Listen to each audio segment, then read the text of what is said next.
Okay, you have to chat here, okay? Chat is there. Hello? I think we're live. Hello guys? Are we live?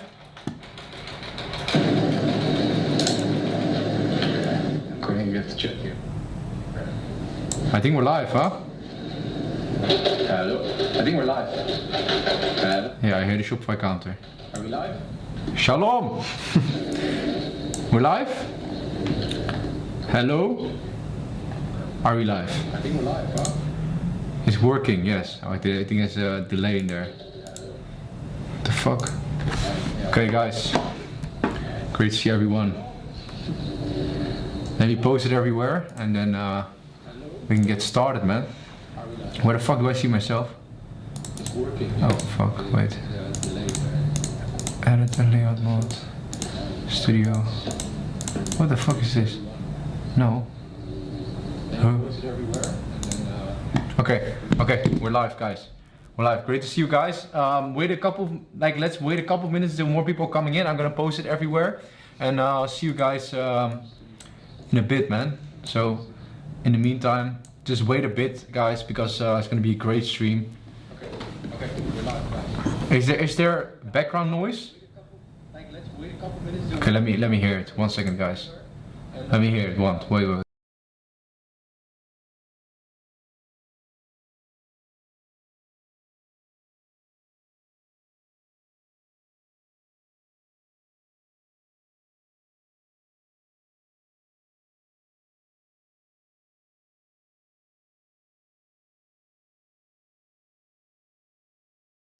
Guys, does anyone know how to remove this white noise?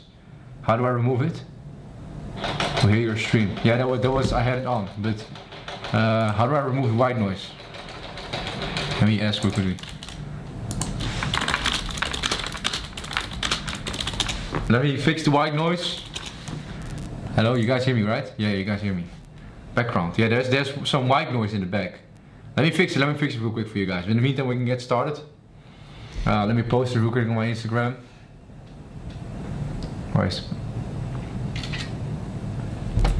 You have to laugh a little bit, bro. Come on.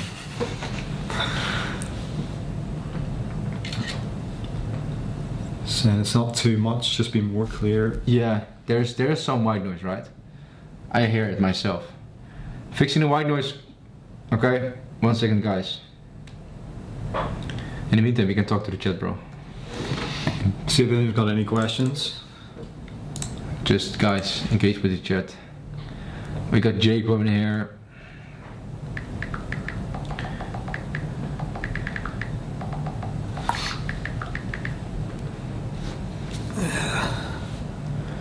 Yeah, people joining now anyway.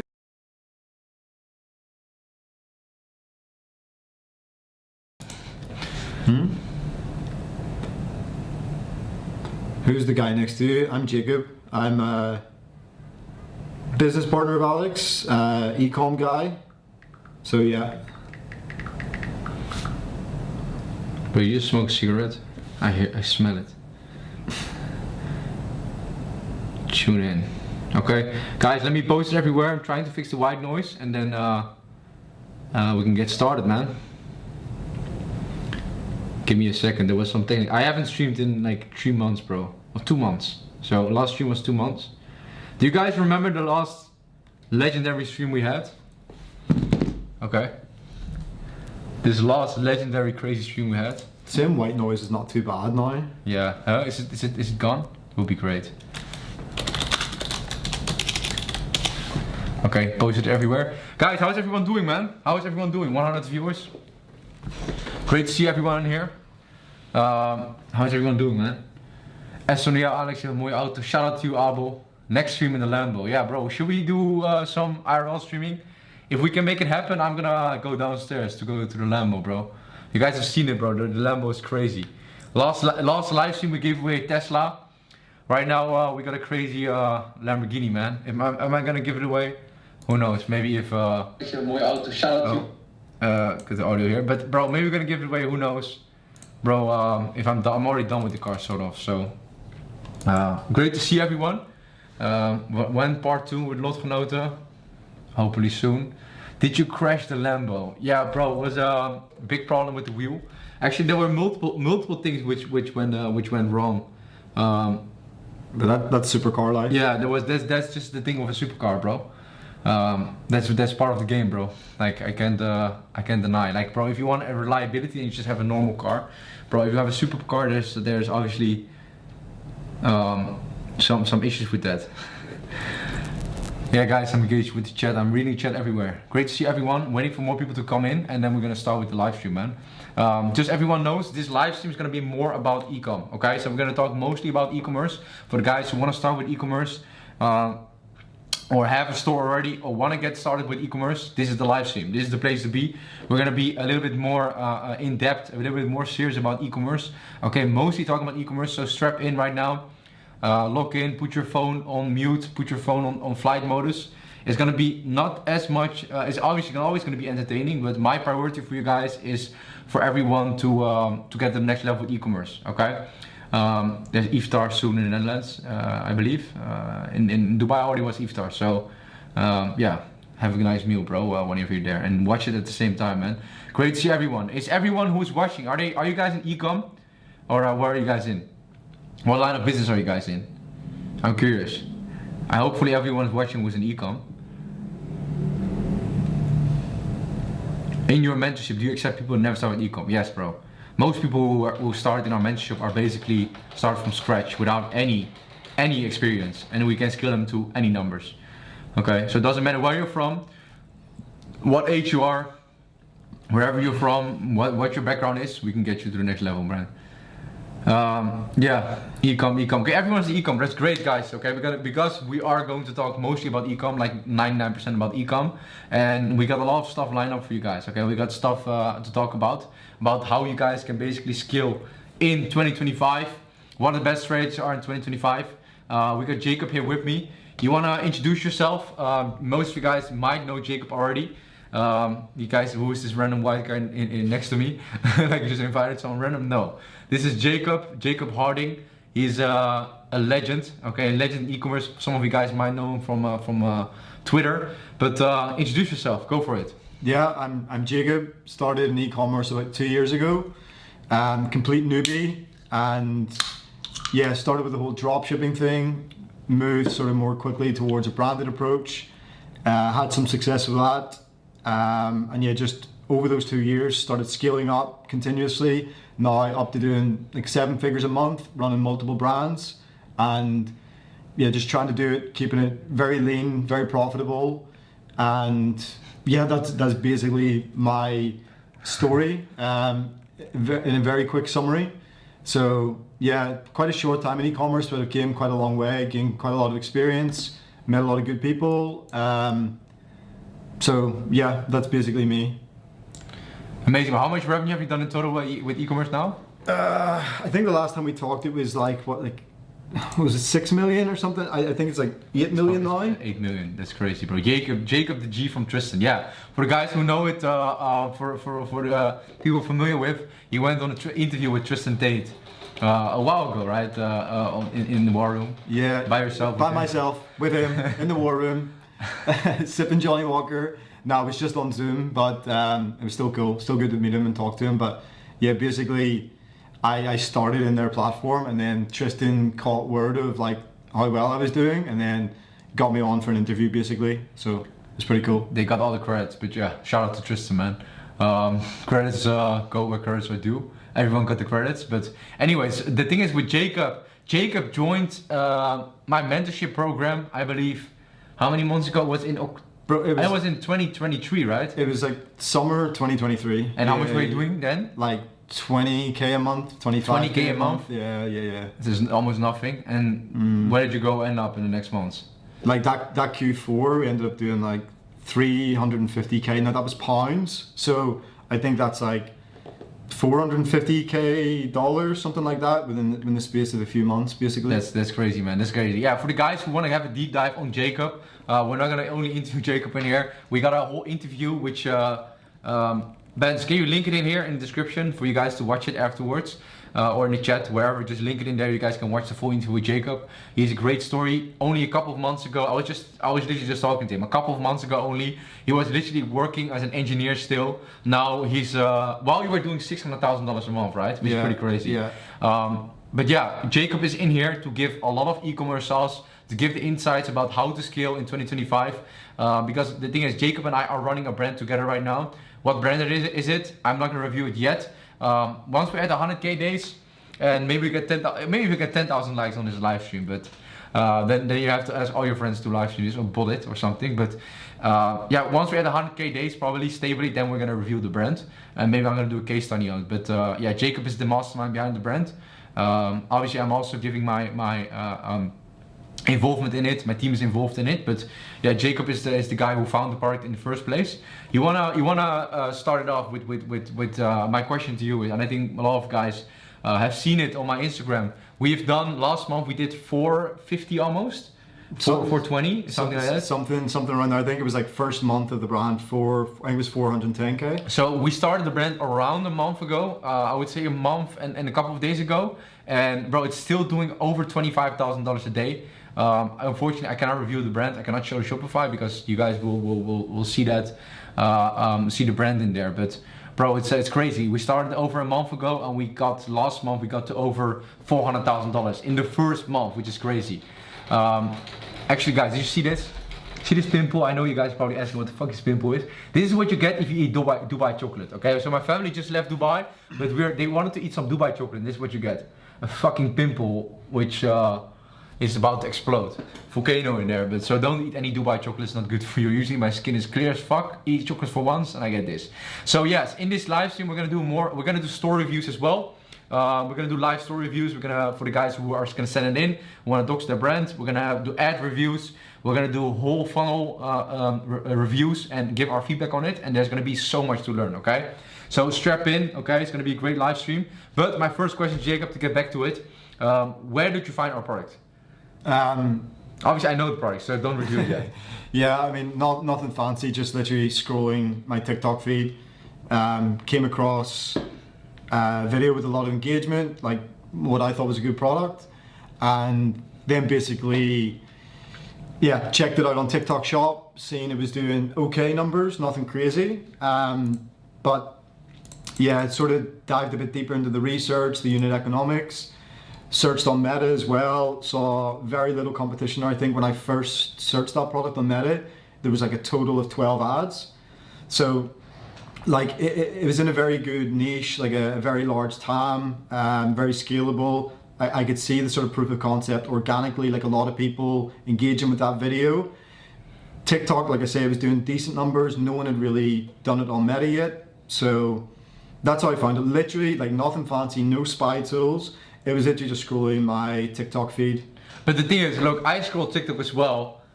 I get girls, Luke Bauer memes. I get just all kinds of bullshit on my TikTok. I get I Show Speed, Guys or Not, I get streamers, whatever I watch. Okay, I don't get a winning product on my feed. So how does one? I think most of you guys, when you're scrolling on TikTok, you get either me, you get someone else in the space, you just get bullshit on your face. So how do people actually, when you're scrolling TikTok, how do people actually get a product? Like a winning product like that? Do you curate your feed, something like that, to get it? Or how did you get it? Yeah, for sure. So that is part of it too. Like a lot of it in the beginning is just manual, and some of it is luck when you're scrolling organically. But if you tend to just engage with like products and products in certain niches and creators in certain niches, like you will start to get fed a lot more stuff like that. It is boring, it is manual, but that's the reality. I think of like the 4 successful brands I've ran, I think every single one of those pretty much just came from just either scrolling my Instagram feed, TikTok feed, Facebook feed, and then just diving sort of further into the research to try and validate what I think is a good product, and if I think there is a good sort of gap to exploit. Just putting the camera a little bit straight. So I think we're gonna do everything one by one, but if you guys have any questions regarding the product research which Jacob used to find our product, drop it right now. But like he said, he basically found it on TikTok, found the opportunity because it wasn't exploited yet. We used our strategy, which we always used. for every student, for ourselves, for every brand we start. And then within the first month we hit over $400,000. So like how did we scale it so fast to like basically it was from zero, then it touched a couple of $100, it touched 1K, it touched 3K, got to over suddenly it got 5K, then it got 10K, then it just went to $25,000. But how, if you guys see the graph, it went so fucking fast. Like how did it go so fast? So one, I think it starts with the foundation. So good margin on the product. Like I think a lot of people go wrong here as well. Like they think they can have like a 3x markup on a product or whatever, and they're going to be able to scale it really fast. But it's usually not the case. Like whenever I'm looking for a product that I think is actually going to be scalable, margin is honestly became like my number one thing, because it just gives you so much wiggle room for fuck ups.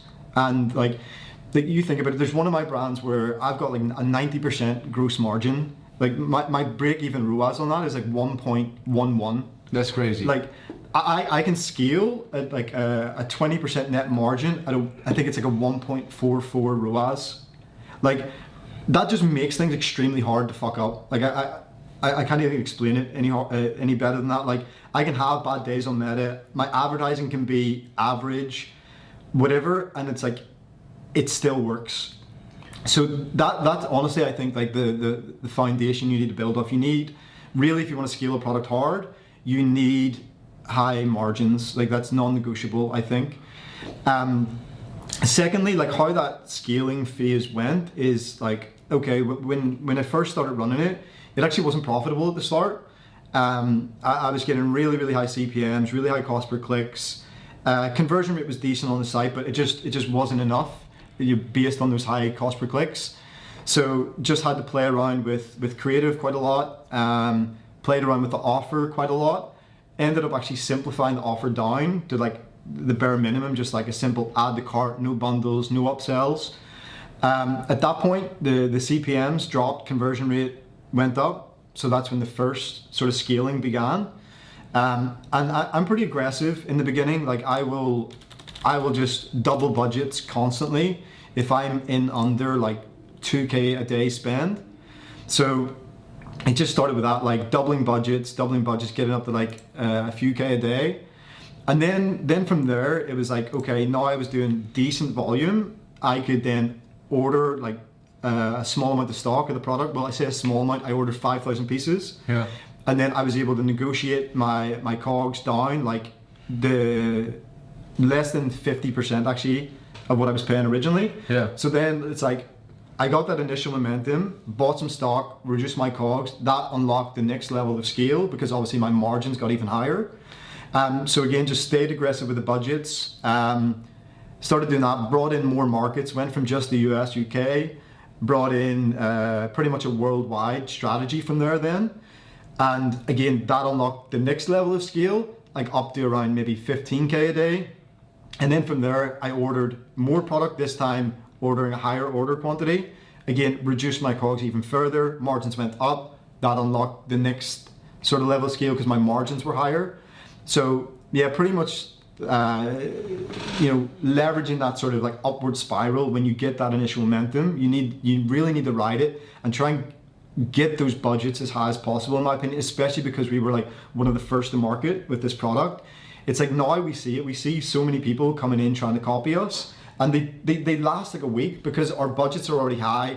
We're already pushing the limits of what's possible with the current offer and creative. Everybody's copying our creatives, everyone's copying our offer. So they don't really stand a chance when we're already established in the market. We've already got high spend. But yeah, it's a brief sort of walkthrough of how we started that, the levels of scale to then where we got to now. Interesting. Good shit, man. If you guys got any questions regarding what Jacob just said, drop it in here. Kix is saying Kyra's example is crazy. Yeah, we're with Kyra and his brother.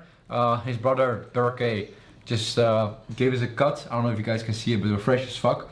But yeah, Kyra was just here. But Kyra is crazy, bro. I posted him a couple times on my story. He joined like two and a half months ago, maybe.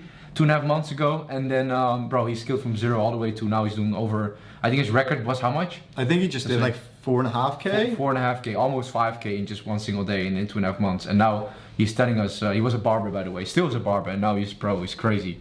So that's crazy to see, man.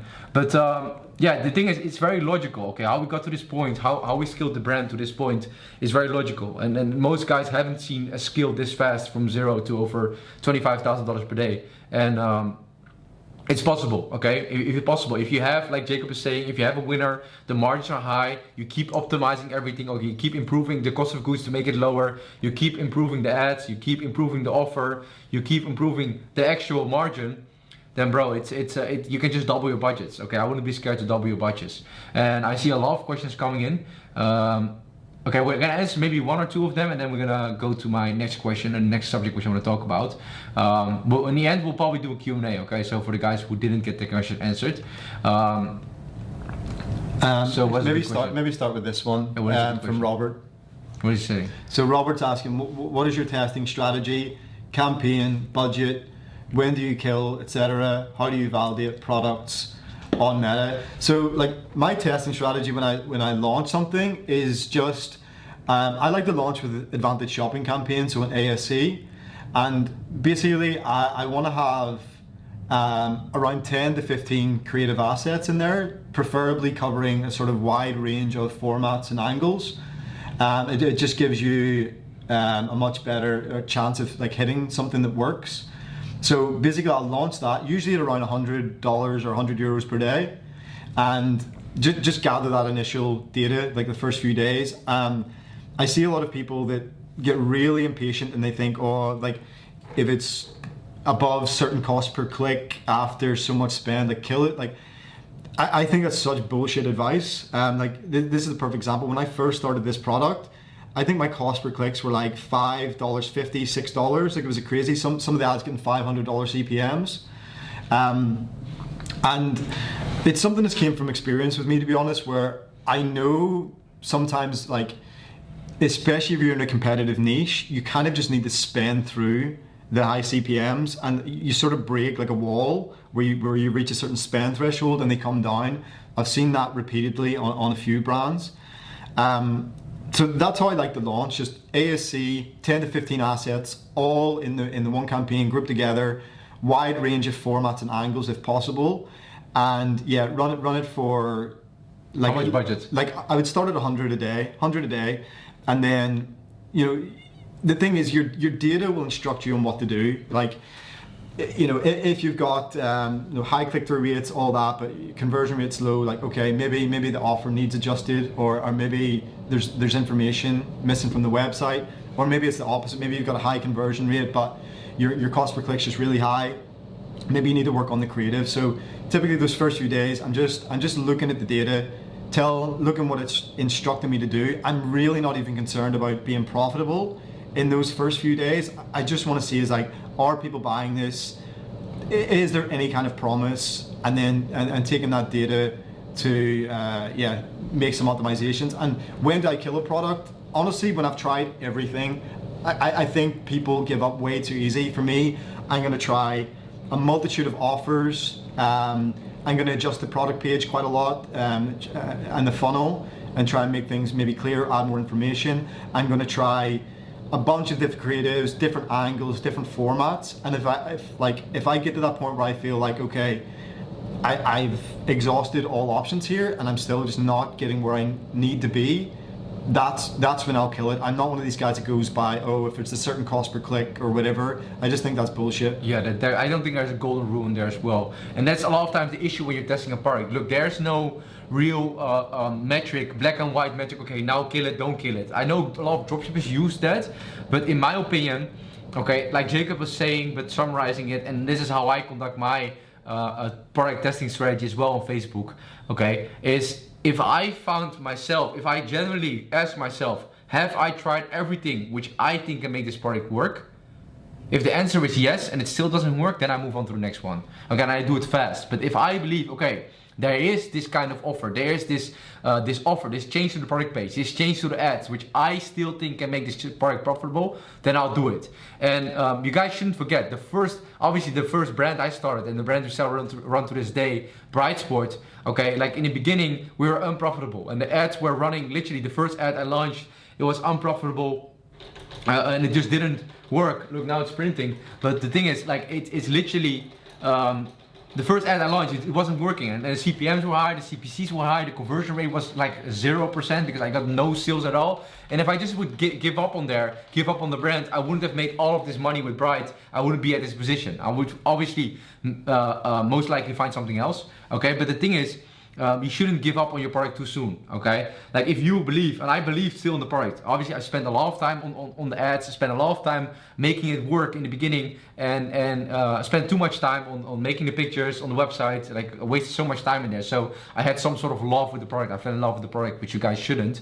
But from there, I just pivoted. I was in my room, depressed as fuck. First, no sales at all. Spent 4 months of my life building the website, trying to get everything live, and then the market just didn't like it. I just wasn't profitable. And from that point, okay, I think we got the ball in here. I'm gonna grab it. Let me grab the ball, bro. From that point, let me move this one around so you guys can see the Shopify sales. And I also want to change the light a little bit, but look at this.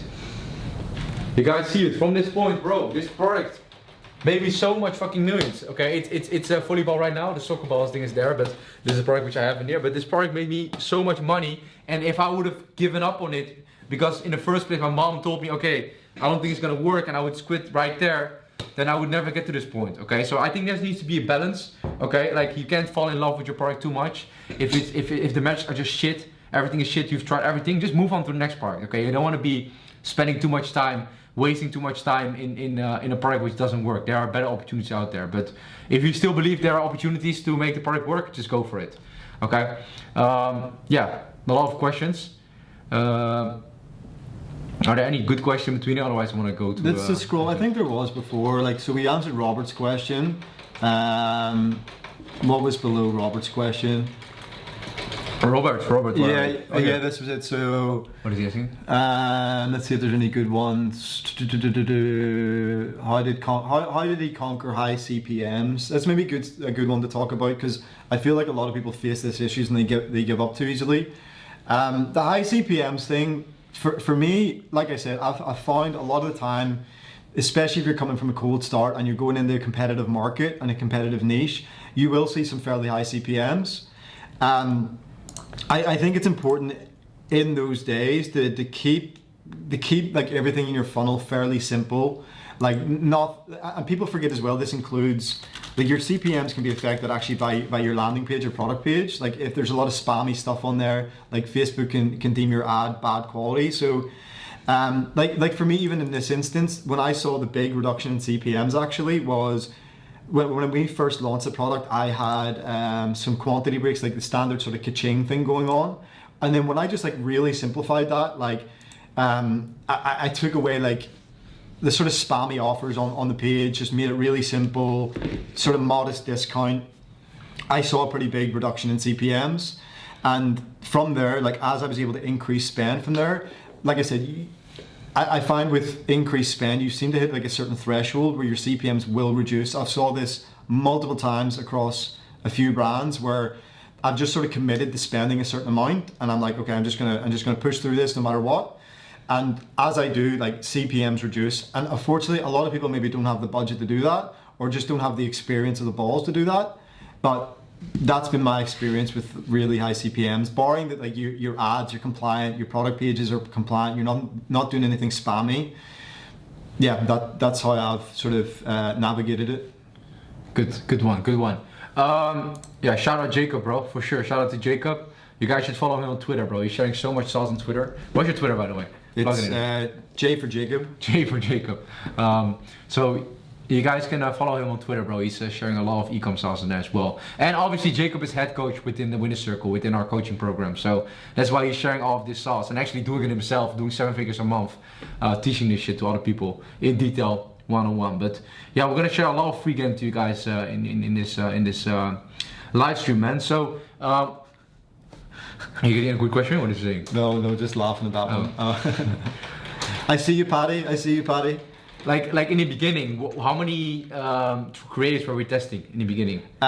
So I think we launched with 10.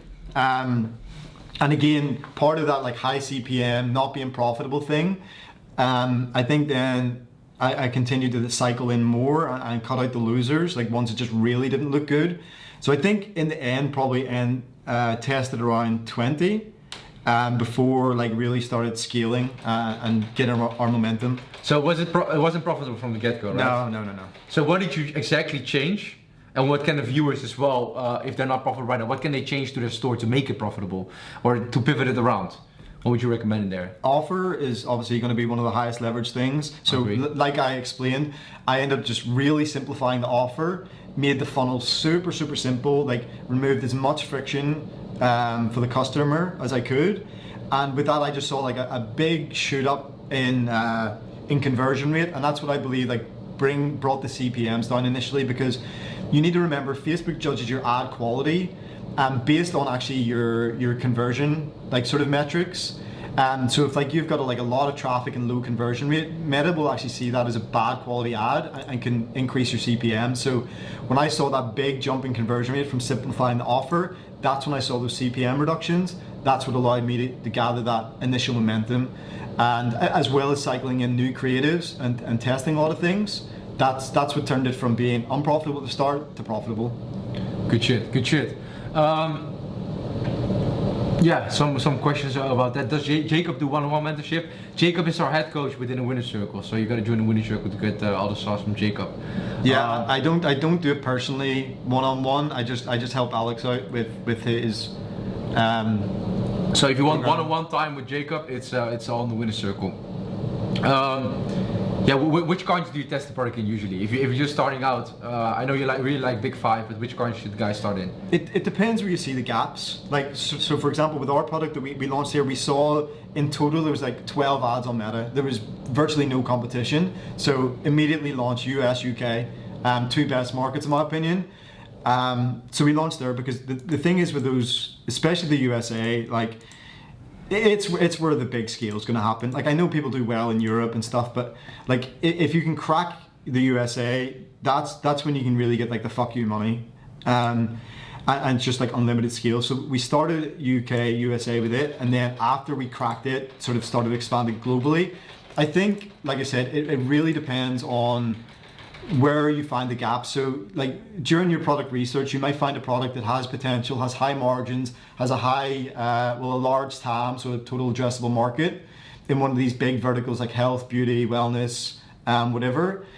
Like if you find there's a lot of competition on Meta, but like it's only in a certain region, okay, so you see there's a big competitor on Meta in the USA, but then you see there's like large gaps, maybe they're not advertising in the UK, or there's very little competition in Europe.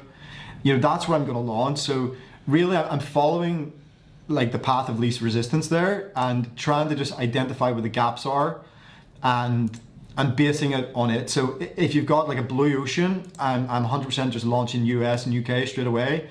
If I've got competition, I want to see what markets they're in and what markets they're neglecting, because then I can maybe get my foot in the door in those smaller markets, you know, crack my offer, crack my creatives, understand my angles, reduce my cogs, and then I can look to jump back into those bigger competitive markets. You guys hear it, man. Adil tip $3. Thank you, man. Can you show us some winning ads and break them down from the hook to the CTA? Yes, we're gonna do that later in this live stream as well. How long are we going? Already 30 minutes, man. So I wanna dive a little bit deeper into the creative playbook, which you talked about last time. I think you talked about it on your Twitter as well.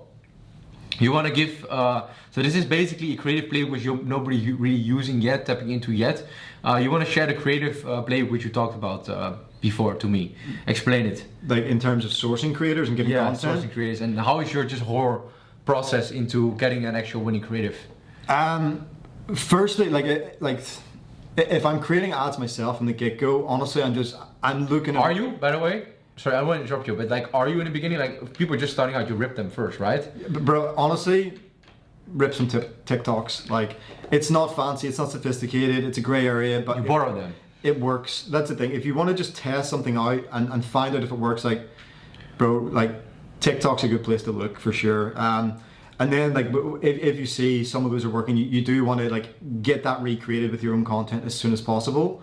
But in terms of like what I'm actually looking for in creating winning ads, one, I think a big mistake people make is they'll look too much at other competitors, like their ads. Like that can be good to get an idea if it's working, but in my experience, it's a lot better to study organic content. Study organic content, especially in your niche. The thing is, ecom is more and more becoming a content game. These algorithms are just rewarding good content, engaging content. So that's usually where I'm starting. I'm looking at what's doing well organically, like the formats and the sort of scripting and stuff there. But I think as well, like a great way to just find winning creatives, it's just leveraging good creators. Like this isn't really talked about enough. Like I know people are very big on the like, you know, creative strategy, scripting, deep research, all of this stuff. But what I've found a lot of success with is just like finding proven creators in my niche that know how to make content in my niche and sort of trusting them a bit, like actually like giving them a bit of a guide, but also trusting their judgment on how to create the good content. So that's great as well, and I think that's product dependent too. Like some people talk a lot about creative strategy and customer research, like I say, but sometimes it's actually just not that needed. Like you've got a very simple product that doesn't need explaining. It's like, say you're selling jewelry, you don't need to go diving into Reddit threads and, you know, doing a bunch of creative strategy around how to sell jewelry. You just need to make it look nice and present it in a nice way. So I think that's one thing. If you do have like a product that does need more explaining and maybe, you know, is a bit more complex, for sure, you need to really dive deep into the research, understand your customer a lot, you know, dig into the Reddit forums, reviews of other competitors, and get as much knowledge of the product as you can. So yeah, I think it's very product dependent, like the creative approach you take, and that's actually a key component of product selection for me nowadays. More and more I'm leaning towards only going for products where the creative is very simple to make, because like I said, like ecom is becoming more of a content game. So if I can get products that I know are going to be very easy and very cheap to create content for, it immediately gives you a leg up. Like products where you can just show simple demonstrations, simple before and afters, and anybody can understand it. You can hire like a bunch of creators for cheap. They don't need to be like amazing. You don't need to pay them a lot. You can go to like cheaper creators from different countries if it's a simple like demo product where you don't even need to speak, and you can just bust out a lot of content for very cheap, doing that if you've got a really simple to demonstrate product. So I think that comes into play for my product selection a lot too. Good shit, good shit. I mean, you guys should know that we literally have gotten to this point by just ripping ads, okay? Borrowing ads, sorry. And now obviously we're creating our own ads, but the thing is, you don't have to be making your own custom content until you see actually proof of concept of your product, okay? Like till you actually know for sure this is gonna work, I wanna go all in on this is actually the play, this is the product, it works, all the metrics are correct, you see the product is profitable, it's scalable, then I would only create my own ads. Okay, and sourcing creators, we can talk Bible about it. We're gonna dive deeper into that later. But we just got a tip from Jules, who asked, can you review my ads at my store, talsminds.com. So I'm gonna start doing some store reviews in the meantime for the guys who drop it. Okay, you can drop it in the chat right now, but I'm gonna start with the first one, which is from Jules. Let me share my screen. Does it work? No, window capture. Okay guys, I have to share my screen. Give me a second guys. Yes, I got it. So bang. Yeah, I got my screen in here. Where do you guys see me? You guys see me, right? Yeah, you guys see me correctly. So talsminds.com. So this is the first store which I want to review, which is done by, let me put myself on the top corner here, which is from, I'll put myself here. This one is from Jules. Jules apparently from the Netherlands because his store is Dutch. Yeah, I wanna check it out. Jules also in here. Shout out to you for dropping your store, man. Talsminds, logo looks very nice. I don't really care about the homepage, to be honest, because I think most of the guys, I think you as well, but most of the times, like 99% of the times, I am actually 100% of the times, I am pushing my customers to the collection page or to the product page. So I don't really mind about the home page because people are not seeing this anyways. Okay, so accepting the cookies, I'm gonna go directly to the product page because that's what I care about the most. Okay, so what I'm seeing right now is the product page is apparently a bestseller, magnetic tiles, 64 pieces. It's all in Dutch, I'll translate it a bit. Let me scroll through it first. He's selling it for 50 bucks. He's doing 1+1. Interesting. Children are fan of tiles mines. Interesting. Okay. It's child friendly. It's beats. Okay.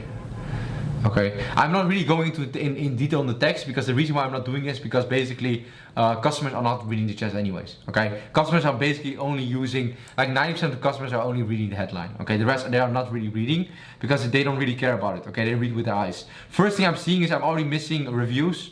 I only see this, but I'm actually missing real legit reviews from people who actually use it, like a Looks app or something, as what app I use. But you want to have a review app in here with people with actually images for people actually use it. That's my first tip on it. Okay. What is your first look? What is your first take on this? I have a lot to say, but what about you? Yeah, I'm gonna say again. It's hard for me because it's in Dutch, but like I think there could be more like sort of vital information added, you know, around the actual main product section.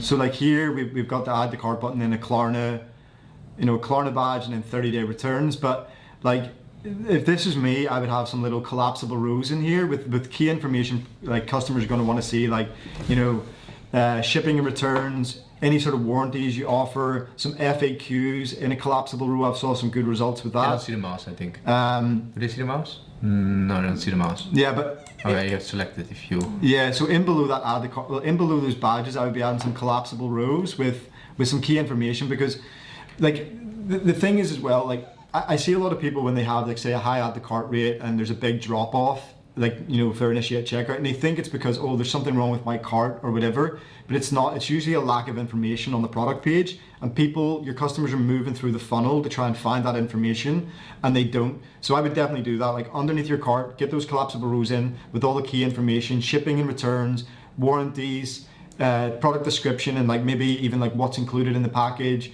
and some FAQs. Interesting. So Alex, when are you getting the leg lengthening surgery? You said you'll do it. I do need one though. If you have one without my breaking my legs, I would like to gain another 10 centimeters. But anyways, it's off topic. So what we have in here is obviously this children product. The product itself looks pretty interesting. I'm not sure how big it is when he ships it. It looks pretty big, but I assume it's all pretty much stacked up. So I don't know how heavy it is, but the product itself looks pretty unique. I haven't seen it before.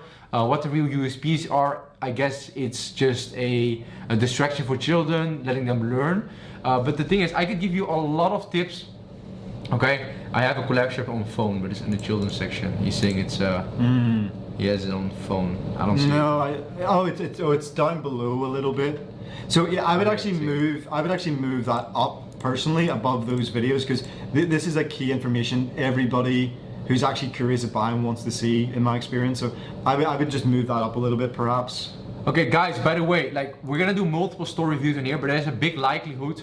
Actually, there's not a big likelihood because there's not many of you guys in. There's only 200 of you guys, real warriors in here who are trying to learn. But the thing is, there's a chance, obviously, that we can't get to every store. But the thing is, a lot of principles which we teach you guys are applicable in every single store.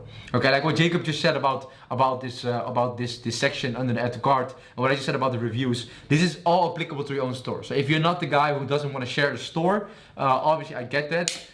If you are willing to share your store, then you're a real one, and you actually get a live audit from us. But for all the guys who have stored, this is all applicable to everyone. Okay, so you don't be the type of guy who's just watching this like, oh, I hope like he reviews my store next, because the thing is, all these things are applicable to every single store. Okay, the principles are pretty much the same, doesn't matter what you're selling. Okay, But the thing is, what I do notice that he has before 5 o'clock orders will receive tomorrow. That's a great thing. He has a sale, which I like, so he has some urgency in here. But the two biggest main levers, which you guys always have to remember, okay, the two main biggest levers on your conversion rate are: one, your offer. Okay, do you have a no-brainer deal? Do you have a deal which people just think, okay, this is a no-brainer, and this is actually a really good deal? Okay, it's a no-brainer deal. Second of all, do you have urgency? Okay, do you have urgency on your store? Okay, why should they buy it right now? Because customers are always looking for a reason not to buy it right now. Subconsciously, you guys always have to remember this. Customers are always looking for a reason not to buy it right now. Subconsciously, okay, might not be conscious, okay, but subconsciously they don't want your product. Okay, if they are scrolling Facebook, or they're scrolling whatever platform you're on, whatever you advertise, which is most likely Facebook or Instagram, okay, they are not intended to buy a product. They want to see their friends, they want to see their family, they want to see their cats, their dogs, girls, whatever. They want to see memes, skits, they wanted to see bullshit, okay? They were not intended to buy a product, because the algorithm of Facebook is so good, they're like, okay, they present it to the right target audience. Maybe you're selling dog products, you're getting targeted to someone who owns a dog, who really loves his dog, who watches a lot of dog content, posts dog content, but they are not intended and not interested in your product. They were just your potential target audience, what Facebook thought, okay? So it is your goal to convince someone who is not even intended to buy your product to buy the product, okay? To spend 50 bucks, 100 bucks, whatever. Okay, and you have to remember that customers then always are subconsciously looking for a reason not to buy a product, and your goal is not to give them that reason. Okay, you don't want to give them the reason not to buy it, and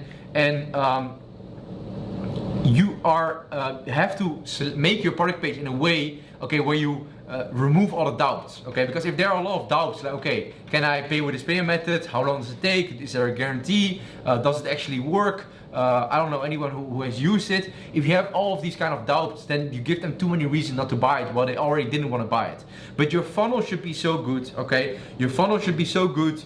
Your offer should be so good. There needs to be a no-brainer. There needs to be urgency why they shouldn't be leaving and shouldn't be talking to their mom to leave and then not buy it anymore. They should buy it right now because the deal is so good. It ends tonight. They have to buy it now. And if you have such a kind of offer, it's an impulse purchase. And that's where most of you guys are, 99% of you guys are targeting on, which I am targeting on, what Jacob is targeting on, which is impulse purchases, okay? It's an impulse. They didn't want it, but the offer was so good, they had to buy it right now. And the ad was so good, the product page just confirmed all their doubts, bang, they're buying it. $50 for you, okay? Yeah, and it's something actually, I'm just looking at this offer. So I've got a couple of comments on this offer. So one, you're not really incentivizing people to take 4 sets over 2 sets. Like, it's $49.95 for 2 sets. It's, you know, $99.90 for 4 sets. So pretty much like the same. And two, I think not giving people the option to buy one seems a bit strange here. It doesn't seem to me like a product that needs to be in pairs. Like, I think immediately by only offering 2, like not giving people the option to buy one, you are just sort of limiting your actual your market there, because there may be people with a single child, or they only want one, they've only got one child that's of a certain age, and I think you should give people the option to buy one unless there's a very clear reason for not. I don't really understand it.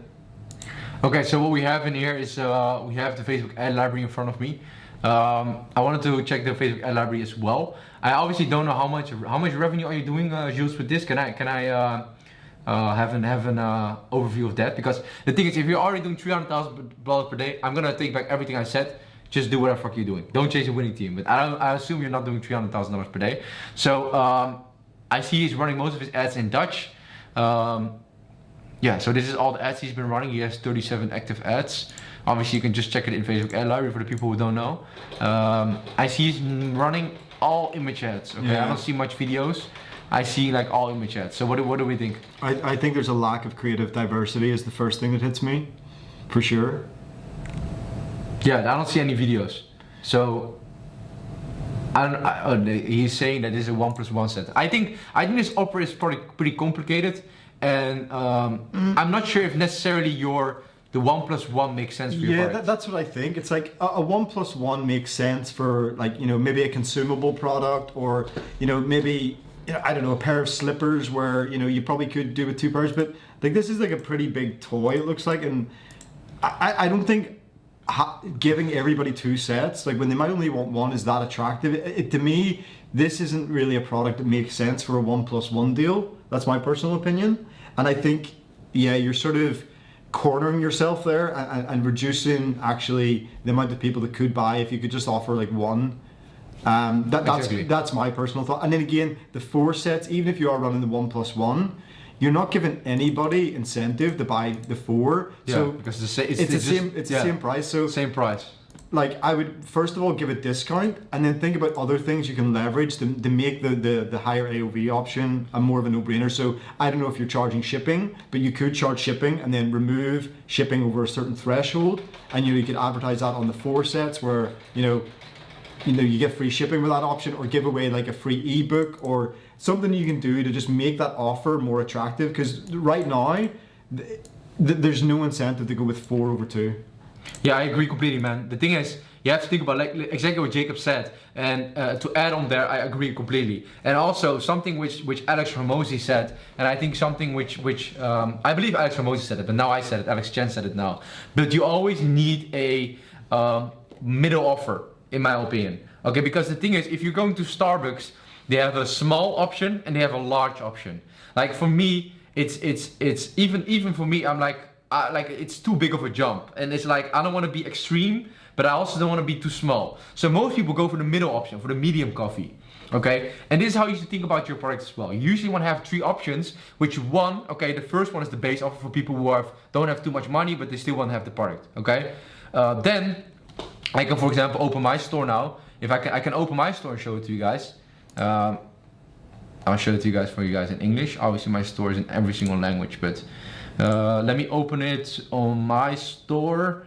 Bang, we have it in here. As you guys can see on my store as well, look, there's always a middle option, okay? And you want to have a middle option because the thing is, most people, they subconsciously always like to be in the middle. Okay, they don't want to be extreme and they don't want to be too small. They want to be average. They want to be the middle. It's a safe option. And I push a lot of people to buy the second option, which is 33 bucks times 2, and then they have to pay 66 bucks for it. Okay, and like Jacob said, you want to have some discount in you have to incentivize people to select more as well, right? If they have to pay the same price. Okay, you have 2 iPhones and they have to pay, or you have 4 iPhones in this case, and I have to pay the same price for every iPhone. There's no bundle discount. Imagine yourself going to the bazaar or going to the market and there's no quantity discount. Like, why am I be incentivized to buy more pieces? If you guys imagine if there's a Turkish guy at the market, I don't want to be racist to Turkish people. I love Turkish people, but anyone on the market, you're gonna be like, okay. You have more kinds of, if you buy more, you get more discount. And that's what you want to have as well. You have no discount in there. So I see saying 10% of the people buy the 4 sets option. Now, that's all well and good, but like imagine how many more would buy it if you actually incentivized it. Let me actually walk me to your checkout. Okay, this looks fine. Okay, I'm not gonna open that. It's gonna show some address. I don't want to show that. But yeah, it looks pretty fine. Offer ending. I assume this one is probably resetting. For the rest, it's looking pretty fine, man. It's not looking that bad. I'm not sure how much revenue you're doing, but that's our tips on it. Okay, I want to go to the next product, to the next store. Does anyone has to want to drop his store in here? Okay, if anyone wants to drop his store, drop it in here if you're willing to dox it. In my opinion, look, you guys know I'm one of the few guys in the industry, one of the few guys in the whole game who is literally doing big numbers and is sharing it publicly. And I gotta give myself literal flowers for it, that I'm the guy who actually is not scared of competition, because you guys can all try to copy me. I know you won't succeed, but yeah, you can try to do it, but I don't give a fuck, to be honest. And the reason why I'm not scared of competition and why I just open my brand, because I know you will never be able to compete with me. Okay, I'm so long in this game. I have customers coming back which are not just from the front end, not just on ads, and I know you'll not be able to compete with that. Okay, that's why I'm not scared of competition, and you shouldn't be either. In my opinion, you shouldn't be scared of competition at all. Okay, if you're scared of competition, it's a scarcity mindset, And also another thing to add on that, if you're doing big numbers, I'm gonna find out anyways. Anyone's gonna find out. Jacob's gonna find out. Like we'll find out. There's no way to hide that. Okay? And you should just be building your brand, building the biggest building in the whole town. Okay? Being the biggest brand by focusing on yourself, by building your building, not trying to become the biggest building by tearing down other people's buildings. If you get what I mean. Okay? If you are always the pioneer, if you're the guy who is always ahead of the other guys, they will always be a couple of steps behind you. Okay, so that's why I'm not scared of competition, because competition who copies me will always be a couple of steps behind me. Okay, so who has brands which want to drop? Yeah, you guys can drop. I don't think you guys can drop any links in here. So just I see a brand, Sweet Glow. I'm gonna open that one in a minute, but I don't think bands, you have to confirm with me, moderator. Confirm with me if they can drop any links. I don't think so. I think you have to drop the name like Captain just did it, with the name, with a space, and then the domain, .com.nl, blah blah blah. Okay. So Sweet Glow, I see it drop 2 times. I'm gonna open it right now.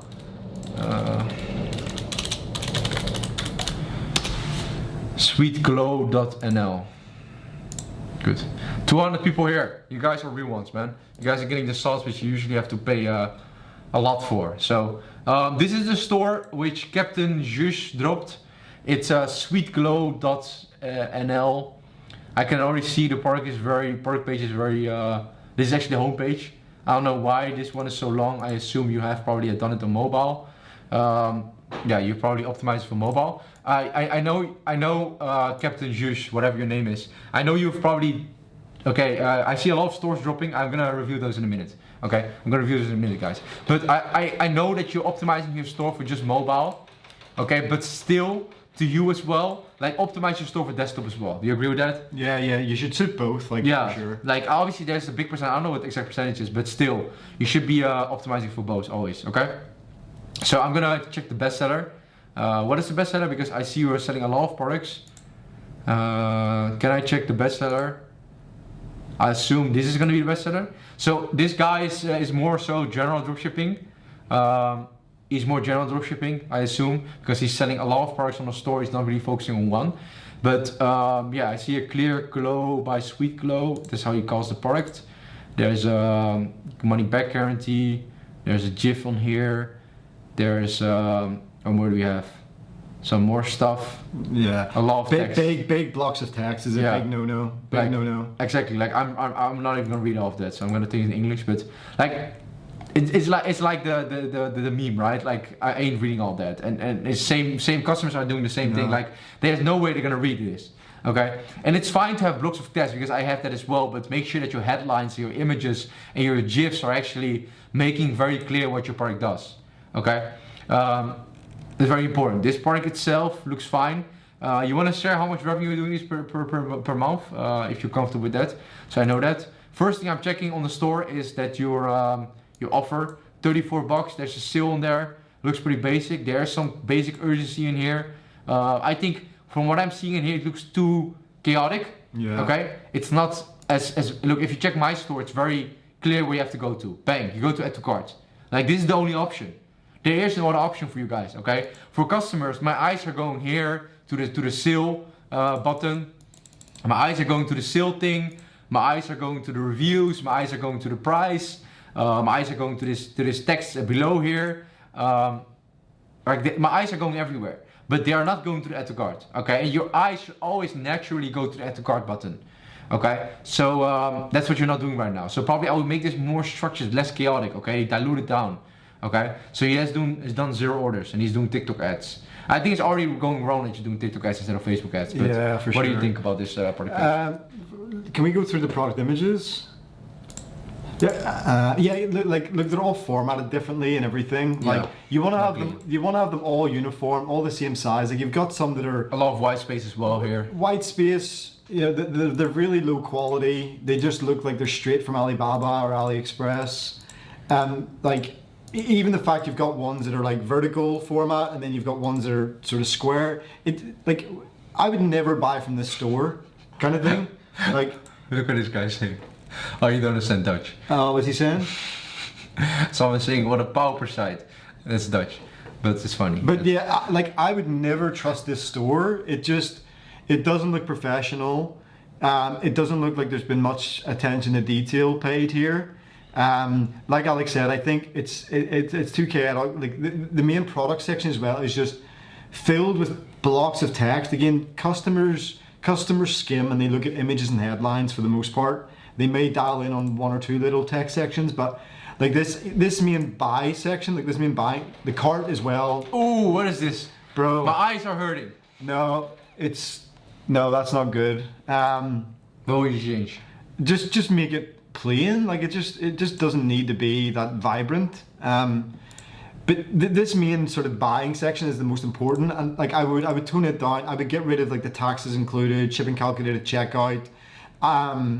You know, there's a lot of colors going on here. They say it's just pulling your attention all over the place. There's no social proof. Yeah.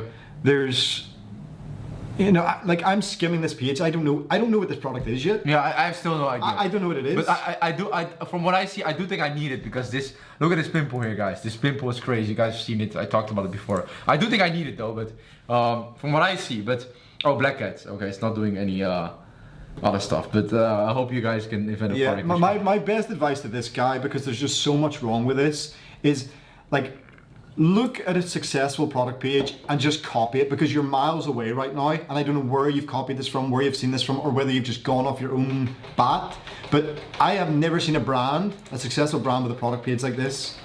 So you should just copy what you see works. Yeah. It's really not that difficult. Go look at some brands that you know are doing well, and just go copy the format of their product page. It's going to be miles better than what you've got here. Yeah. So the thing is, I know he's saying right now that I know you were roasting you, but the thing is, he said he just started out.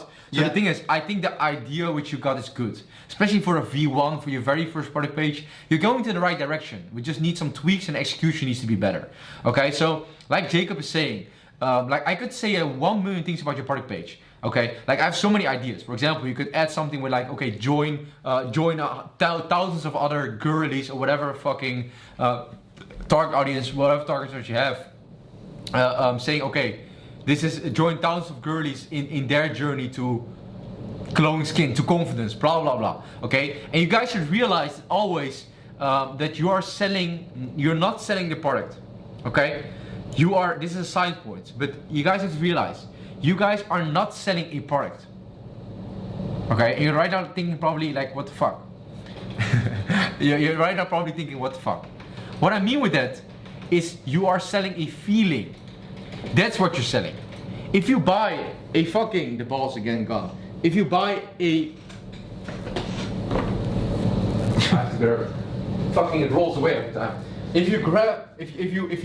If you buy a glowing ball from me, you're buying the feeling it gives you. Okay, and what feeling does this product give our customers? It gives a feeling of, okay, especially to parents, because that's what we're talking to, of okay, making their child happy, and with that making themselves happy. Okay, like the feeling which they get, the happiness they get when they see their child surprise the child with, hey, look at this. You get what I mean? Like that feeling, that's what we're selling. We're not selling a leather ball. Okay, a holographic leather ball. No, we're selling the feeling of that. And same with you, this guy in here. Okay, the feeling you're selling with this Black Hat product. Okay, it sounds very weird. Black Hat. Yeah. It's not. You guys, it's a Black Hat remover. You guys get what I mean. But with this black whatever skincare product. Okay, like you're selling the feeling of giving someone the confidence again, and that's where you should go hard into. Okay. You're giving someone. You're not just removing their black hats on their face. But the feeling which gives them that is, okay, I have so many problems with my face, which I actually have right now, and it gives you, I'm not, but gives you some insecurity, and it gives you some, it loses confidence, okay? And now, okay, get your confidence back. That's what you should go into, okay? Like find your whatever, dream man or whatever, like be attractive, be confident again, okay? Because that's what a lot of girls are. Like, I hope, for the girls who are watching, I'm not trying to put everyone in one box, but okay, a lot of times young girls and his target audience are probably insecure about something. Okay, they're insecure about their skin, insecurity about their, that's why shapewear, for example, works so well, right? Because a lot of girls are insecure about their body and how their body looks, and then shapewear could fix that to make it look good again. Okay, and sort of trick it. Okay, so that's why it's important, okay, to sell this emotion, sell the feeling, not sell the product. Okay, very important. And to get back to this, one more thing about this, which Jacob was already starting about, but I wanna finish that and touch upon that point, especially if you're just starting out, guys. Okay, if you're just starting out, I'm talking about this product in general. If you're just starting out, you don't want to be reinventing the wheel, and you don't have to reinvent the wheel. Okay, really, you don't have to do that. Right now in the beginning, don't think about, okay, how can I make this product page unique, or how can I make it stand out from competition? You're just a fucking beginner, bro.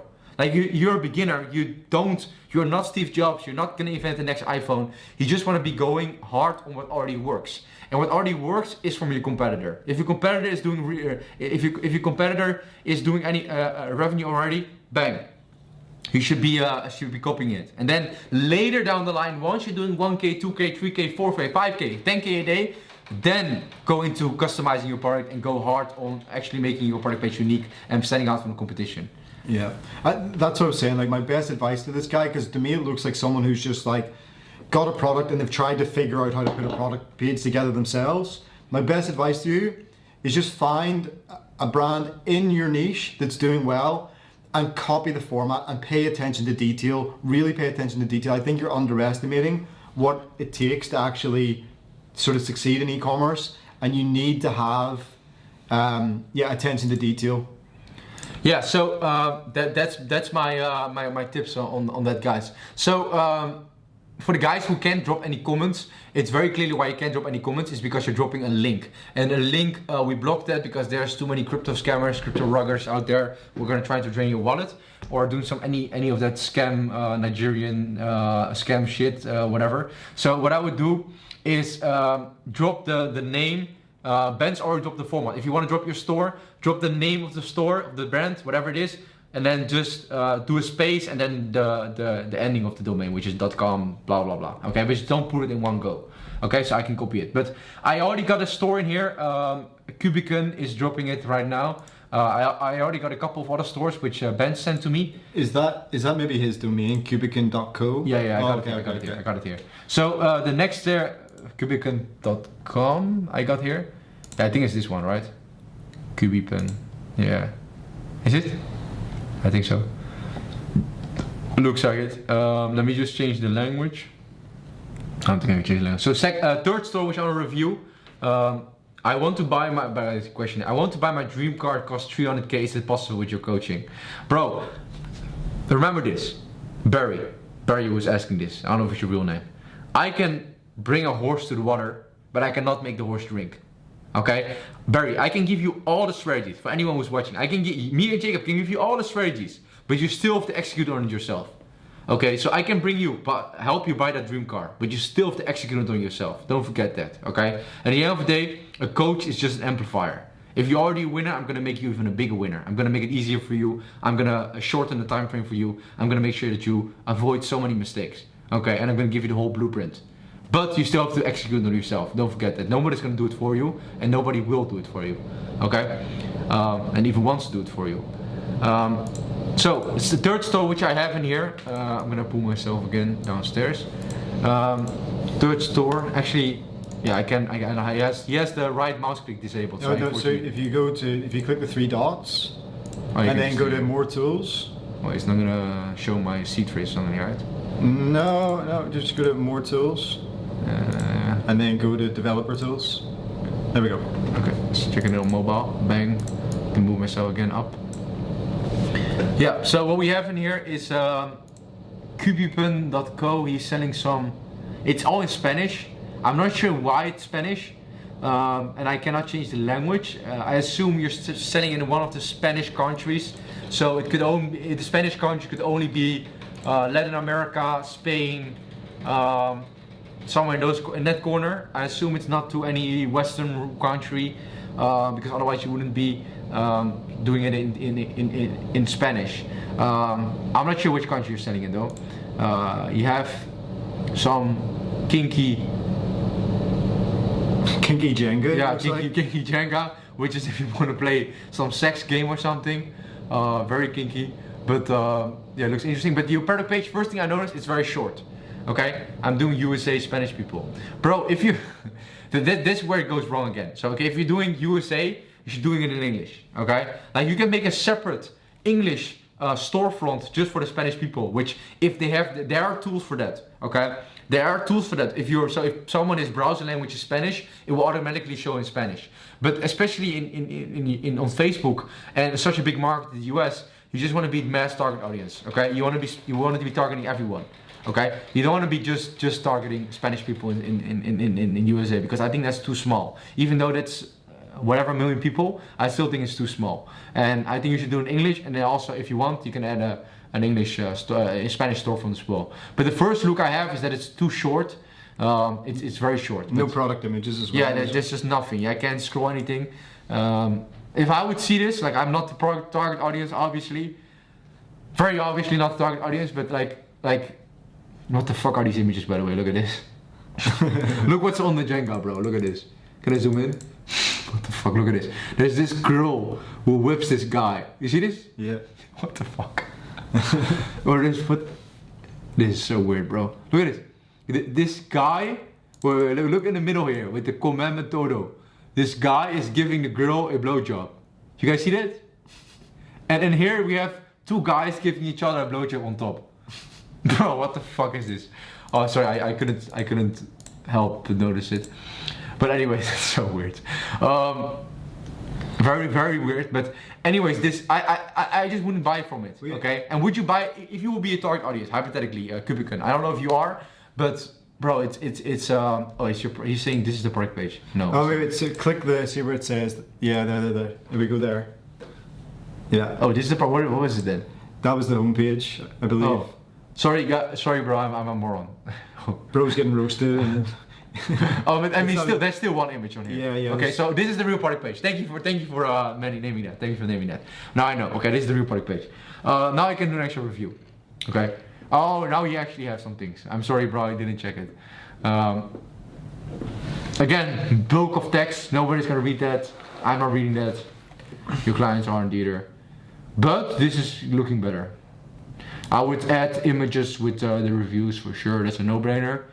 Yeah, what do you think? I think it's pretty short. I think product images are a big one. Like the thing you need to realize is, majority of your traffic will not make it beyond like 25% of the scroll depth.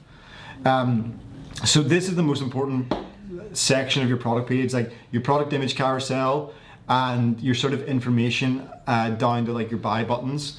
So I think just by adding more product images to start with, demonstrating even just people playing the game or showing couples like looking excited and stuff, like trying to appeal to your target audience and what their sort of outcome is going to look like. I think that would help a lot. But just general more information on the product I think would be useful. Again, it's hard for me to say because it's in Spanish here, but it looks like he's got a couple of key benefits there. Well, it's actually more, so 90 days guarantee, free shipping, I think that is, plus 50% discount, and I think that's like secure payment with PayPal or something. So I don't read Spanish, sorry, but I'm guessing. Compra 1, Compra 2, Compra 3, okay. So yeah, I think the offer looks decent, I guess, but maybe for me thinking as well, it's not the type of thing people want to buy multiple of. I could be wrong there. But again, I think there's sort of key details missing from this Mike's stripping? No, should be working. Okay. Should be working. So I think there's a lot of key details missing in this main product section. Like one, you need more product images. And then two, like I talked about with, I think the first store we reviewed, I think you could do with like collapsible rows in here with sort of objection handling sort of information. So, shipping, returns, warranties, what's in the box, FAQs, all in collapsible rows. Because right now that's not very clear from what I can see, unless people maybe scroll down and start digging. But like I said, 85% or so of your traffic will never make it below like this sort of portion of your page. So it's really important to optimize it. Yes, 100%, bro. I think this first image is making it kind of clear, but yeah, I think you need more visuals as well. Less text, or you can split it out more and have some GIFs in between. And again, sell this. I first can't read it. I can't speak Spanish yet, but like I would sell the feeling again. Okay, you want to have the feeling in there. And I don't really notice. I just see the product itself, but not really the feeling which is giving me it. But obviously, I can really read it. But I should be able, like, even though I don't understand the language, because most customers of yours. Shout out to Abbas, man. Ramadan Kareem. You too, man. I'm not sure why I don't hear the sound, but yeah, shout out to you, man. Ramadan Kareem to you as well, man. Shout out to my guy Abbas. But yeah, what I would like, even though most customers wouldn't even read it in detail anyway, so like it's the same way I'm looking at it. I don't understand it, and most customers wouldn't read the text anyways. But should be able to understand it from just my from just the visuals, and I don't understand from the visuals, and I'm not sold on the visuals alone. I don't see people who are happy. I don't see girls crying because they got this and it was so great. You name it, okay? You want to be looking at it, okay? And I would really look at the feeling which you can implement in here. And the offer is probably most likely is for this is 30 bucks. This is 32 bucks, 33 bucks. This one is 55 bucks. This one is more towards 80 bucks. So he's selling it for 33. And what do you think about the offer? I mean, I think the offer, like, he's got the discount there, but again, I think you could probably leverage. I think is he offering something free with the 2 and 3 bundles? So what is that plus? 131 times 2. So what's that plus something shipping? So plus tracked shipping, I think that is free shipping. I think, yeah. But does Envio gratis not mean free shipping? And he's got that on all 3 options. Someone in Spanish, tell me, am I correct here? Does Envio gratis mean free shipping? I have no idea, but it doesn't matter. Anyways. Yeah, I mean, I think the offer's okay. I think you could probably leverage more to incentivize people to pick 2. But again, in my mind, it's not the kind of product that makes sense to bundle. Maybe I'm wrong, but I don't see many people wanting to buy multiple of this product. So if it was me, I would probably just simplify the offer down and see how that performed as well. You know what it is? I'm really curious about this guy's ads. Aren't you guys too? If I see this image, I'm like, does he have like a guy giving a girl a blowjob? Or I'm curious, bro. Let me check it out. So let me check this guy's ads, and tada, he's not running any ads. So or I can't find him, I don't know. I can't find your ads. So I assume he's not running anything yet, and he's just built the store out. So fortunately, I can't check the ads. Yeah, that's a lot of feedback on your store, bro. A lot to work on. Cubicon, who sent it in, he's banned on Facebook. So yeah, you gotta, I assume, I don't know what kind of ads you were running, bro. But bro, be careful with that, because that's a niche which is dangerous. Yeah, so horny team. Yeah, he got banned. Yeah, so next store, I want to review another store before we go to another subject. Because do you guys like the store reviews? Or you guys want to talk about subjects or answer some questions? What do you guys want to do? We're already an hour and 20 minutes in. Let me know, man. You guys want to see store reviews, or you guys want to? What you guys want to dive deep into? But if someone has a more active store, I also want to like do an ad review on something. Okay. Let me know, man. Connect. You doing ecom? Doesn't matter, boys. Connect. Do you have time for a review? Story reviews, subjects, story reviews. Okay, most guys are saying story reviews. Okay, we're gonna do one more story review, and then afterwards we're gonna dive deep into some other stuff. So let me check which store is looking interesting from the list which has been sent to me. This one is an option. You choose one. Okay. This one is an option. Okay, let me share my screen, because I got this as an option. This one is sent to me. Lumivo is sent to me. What more do we have? I got this one. I got this one. Which one do you want to have? You can choose. What do we have in here? Oil. So some kind of waxing. Yeah, to go. No, not worth Acne it. drying serum. Yeah, it's not worth it. Some house lights. Okay, this one is maybe interesting, right? Yeah, maybe do this one. It looks like it's, from initial glance, it looks somewhat well put together. So, bang. For the guy who owns Lumivo, congratulations. You've won nothing. you got a store review, which is worth tens of thousands of euros, which endless. Okay. So, mic sounds like you're shaking. Is that correct, guys? Is the mic fucked up? Hello, hello, hello. Is it only with Dan or is the mic fucked up, guys? I can turn it louder if you want. Should I turn louder? Hello, hello, hello. Is it only with Dan or is the mic good, guys? Let me know. Let me hear the sound. Compro 1, Compro 2, Compro 3, okay. I think it's pretty fun. Yeah, it sounds good to me. Mike's perfect, yeah. Dan, it's your shaking. I think. Yeah, it's not only now, it's you, bro. It's only you, bro. It's completely fine. So we got lumoled.nl. So I assume till now we only had we're Dutch stores. A lot of Dutch guys in here. It's not good. It's good. It's good. Some guys think it's good. Some guys think it's not. Okay. Anyways, most guys think it's good, so I'm fine. So I think you guys have to turn the mic on.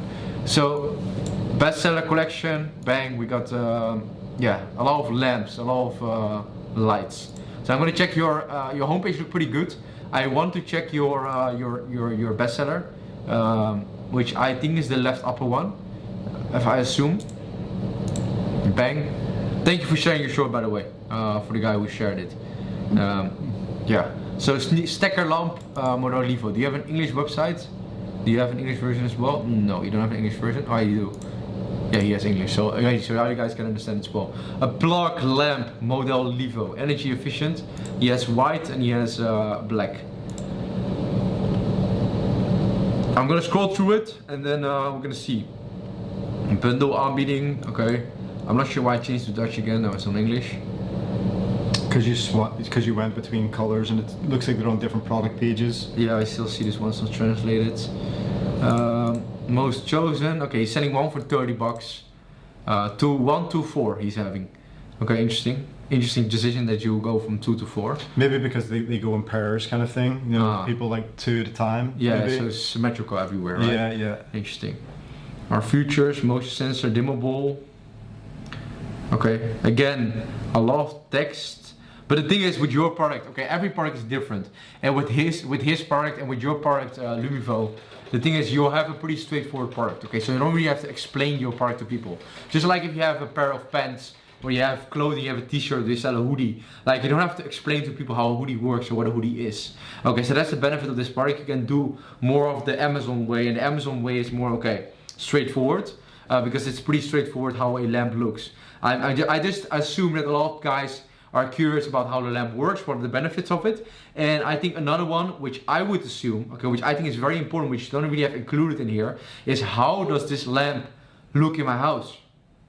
Okay, how does it look in a design, in the interior? How does it look in my interior? You need some interior examples, okay? For example, you need a big USP saying, okay, this fits in every interior. Like, this is a sleek lamp, great design, which can just fit in anywhere, blend in, and just looks great on every interior. That's what I want to see.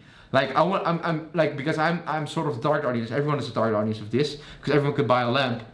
So most young people are not going to buy a lamp online, but still, if I was buying this lamp, I'm like, okay, how does it look on my wall? How does it look in my living room or in my bedroom? Okay, this is something I have to think about, and which I'm not really seeing in here. I see this, but yeah, most people are obviously on mobile, and if you're on mobile, I assume you're not seeing this. Yeah, if you're mobile, a lot of times if you're on mobile, you're just scrolling from vertically. You don't really scroll. Not a lot of people scroll horizontally. Most people scroll vertically. So you want to be including that 100% within your store. Okay. What's your feedback, Jacob? Yeah, so if we scroll to the top, I'm always really focused on the very tops of the pages. Yeah, above the fold, right? Yeah, above the fold. So immediately, if we scroll down just a little bit, so see here, okay, those little 3 bullet points are such a vital piece of real estate on your product page. And like, I think some of it's been wasted. So we've got like pay afterwards with Klarna, but then if we scroll down, we've got the Klarna, badge there. So again, I think you don't really need that above like your offer, because people already see Klarna. It's double. Yeah, it's double, and that space is just so important on your product page. It's going to be the highest traffic part of your whole page. So you want to utilize it as much as possible. So you can maybe include some other kind of USP or some kind of benefit to this lamp in place of that. So that's one piece of feedback I've got. And then if we scroll up again, so free shipping to the UK, order delay, deliver tomorrow. Okay, let's scroll down a little bit now. So 30-day money back guarantee, that's good. Order before 23:59, delivered. We've already got that again, we're doubling up on information in really key, valuable areas of our product page. We've got the order before 23:59, delivered tomorrow already above the fold there, and then we've got it below. So I don't see the need for both. Again, you could use that space for something else. Upsells, for example. Yeah, just anything, because look, we've got order today, deliver tomorrow, and then just a few scrolls down. Yeah, it's like double. Yeah. And you have Klarna here 2 times. Like everything is just unnecessary, okay? Like you could better just put nothing here even than put this again. And I think this should be, like this real estate should be used for, okay, why do I need this product? Yeah. Like free shipping to the UK, bro, Amazon has free shipping. Order today, deliver tomorrow, Amazon has free shipping. Has next day delivery, even same day delivery. Pay afterwards with Klarna, every store has Klarna. Like this is not a USP which only you have. Like you don't have, okay, you can try it out for free, something like that. You understand what I mean? Like you need to have USPs which other stones don't have. Yeah. Why do I need this lamp? That should be put in here. And then below the add to cart, you can say, okay, 30-day try guarantee, order today, deliver tomorrow. So you take that doubt away, you take the warranty doubt away, and you want to be like, okay, I have one more doubt, which is okay. Do I have to pay now? No, you can pay later. You know what I mean? Yeah, I think you need to sort of sell the product a bit more first. It's like someone coming up to you in the street and saying, like, hey, you want this? There's a free gift with it, but not even telling you what the product is first, kind of thing. Like people aren't going to be interested in, okay, there's free shipping to the UK before they even read about the product. So I agree. I think that real estate just above there, there's 3 little bullet points, should be more used for like benefits or unique selling points, and then you can sort of handle those concerns a bit further down the page where people are interested. They're thinking about adding to the cart. They're thinking about making a decision on buying it. So that's my real feedback on this page at the moment. Yeah, I see that he's saying that his store is not really optimized for UK yet, but I mean the same thing goes for UK. What we're saying is right now. And Barry, I know Barry is asking a lot of questions. This question. Also one more question, Alex, ear coaching. Are we going to learn how to advertise on Google? Yes, 100%. We teach all the strategies, all the ad platforms that are in the world: Facebook, Instagram, Meta. Meta is obviously the same. Google, TikTok, Snapchat, you name it. But we mainly focus on Meta ads. Okay. I find that on Google ads, unless you're running Google stores, which exists on the dropshipping sites, like unless you're running Google stores, which most of you guys aren't, then Facebook should be the main focus on that. Okay, should 100% be the main focus. So that's my feedback on Lumivo. I am gonna, in the meantime, by the way, open your ads. Because I'm very curious. I want to do an ad review on you as well. Do you have ads which I can find? No. Am I tripping, or is he not running any ads? No, he's not running any ads, is he? Doesn't look like it. No. So I think the guy was also in here. What's his name? His name, I think your name, but it's your store is not showing. You're not running any ads. I'm not sure where you get traffic from, but you're not running any ads. And I do want to answer a question which I got in here, which is from Leaks.nl. He's asking me, oh, he's not running ads at the moment. Okay, that's my feedback on the brand, bro. But I see a great question from Leaks.nl. He's asking any tips for 16-year-old making 10k a month profit a month. Zit nu ook, he's also in his exam year, and when new podcast. So the last question, when new podcast? Hopefully soon. Looking around right now where I want to go on to. But yeah, you guys should definitely check out the podcast channel, which I have myself, with successful case studies, and where you guys could learn a lot of sauce from as well. But to answer your question about, okay, what is your tip for a 16-year-old who's making 10K a month profit right now and he's still in school? So if I would be you right now, 16-year-old 10K a month of profit, you're doing great. You're doing great for your age, but you're not doing well enough in my eyes always, because when I was 16, I already did, how much? I think when I was 16, I did 200K in revenue already. Okay, obviously I don't want to compare it to me, but 16 is a great age. Okay, I think 16 is a great age because you're two years away from 18, and right now these years which you have right now, okay, are the most important of your life. I think the age between 15, I would say, and 20 is where you set your 20s. Okay, like for example, for me, obviously I have not experienced it yet, but since I was 15, I've been starting e-commerce and I've been building this till now. I'm 21, and now I'm reaping all those benefits from all those years of grind. So if I would be you, if you're already making 10K a month in profit right now, you're only 16, you're still in school, I would finish your school most likely because you're in your final year. I did it as well. Just finish it. You could hypothetically drop out, but no financial advice. I don't know if your parents are watching. Bro, I would go all in on ecom. Okay, if you're already doing 10K a month profit, bro, when you're 18, you're gonna be a millionaire, or even when you're 17, you're gonna be a millionaire if you push through. Okay. I think as well, something important to mention here, if you're 16 doing 10K a month profit, please do not go and be stupid with that money you're making. Understand that you're about to have the opportunity to leave school. You should be stacking that money to buy yourself time to not have to go get a job, so you can go all in on the business model that's making you money. If you're making that a month and you save that up for 10 months, that you can save up 100K, buy yourself a couple years of freedom just to work on your business, and you don't need a job. You're not a slave to that.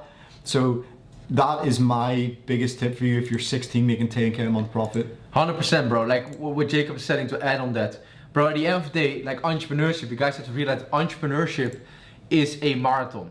Okay, it's really a marathon. It's about the guy who lasts the longest. Okay, obviously you don't want to be the guy, very obviously, that just doesn't make money as an entrepreneurship forever, then you could rather just take a job. But it's about staying in the game, and for you, your priority in entrepreneurship is not to get knocked out. What I mean with knockout is just going back to zero, going into debt, going back to your job, going back to wherever job. Okay, always make sure you have some safety net, so at least, especially if you make some profit right now, you'll be able to fund your lifestyle, fund your life expenses for the next half a year. Okay, very important. Okay, he's saying he's already on 120K revenue in 5 months with 50% margins. Yeah, but save that money, buy yourself a safety net, so when you leave school, you don't have to go get a job. You have then time to work full time on your business. Please do not be stupid with that money right now. Yeah, 100%, bro. And if you're at 120K in 5 months, bro, we can get you to $1 million a month easily. Okay, I don't want to do any guarantees in here, but bro, easily. Within Jacob and I can bring you to the next level. I know, especially if you're 16, bro. We got guys in our program who are 15, 16 year olds who are doing hundreds of thousands every single month, bro. And if you're already doing 50% margins, we can easily get you to over $500,000 a month. Okay, so how much is your course, Alex? It's a higher price. It's a high price. Okay, it's high ticket because I don't want to have any noobs in there. Okay, I don't want to have guys who are just in there just to get the info out and then just don't take it seriously. Okay, my coaching is high ticket because I don't want any guys in there who are not serious either. Okay, like our time is limited as well. We're on here with you guys talking for 1.5 hours, 2 hours, sharing the sauce for free, but obviously we can't do that for free, bro, forever, especially if it's one-on-one, bro. Yeah, so should we do more site reviews, or what do you guys want to talk about? Let's go, bro. December in Dubai. Let's go, Leaks. You're my guy, man. Yeah, we're gonna do maybe some more site reviews in a minute.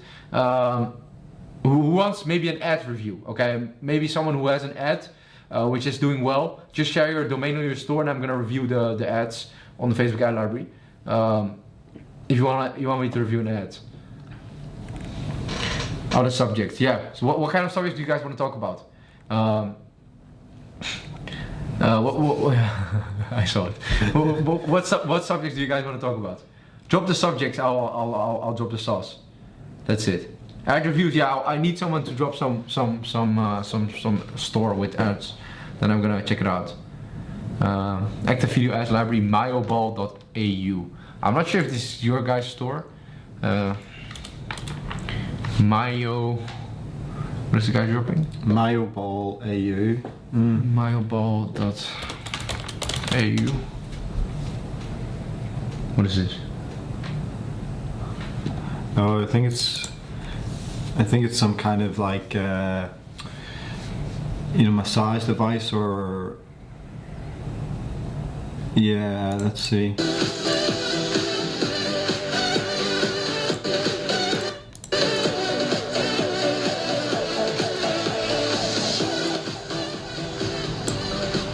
You guys don't see it.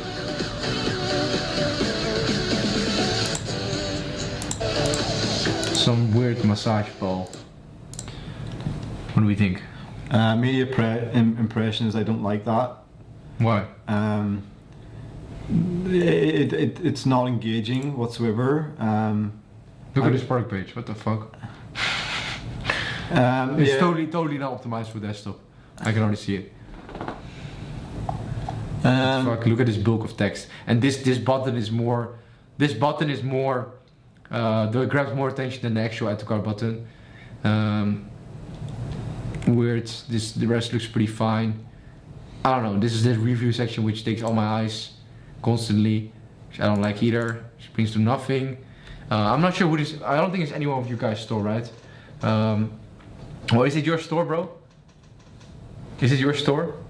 I don't think it's your store. But what do you think about the ad library? I mean, from that first ad I seen, I really didn't like it. If you train hard but your recovery sucks, you need to see this. After leg day, my muscles get so tight, and don't even get me started on shoulder pain after upper body workouts. I used to just push through, but I finally found something that actually helps. This is the Myo Ball, and it's been a total game changer. Massage when you need to recover so easy. If you train hard but your Is it AI? Yeah, I think it's AI. Yeah, it gotta be AI, bro. I mean, what do we think? Sore after that day. I see it's a lot of captions which are very long. Some image ads, mostly ads which are.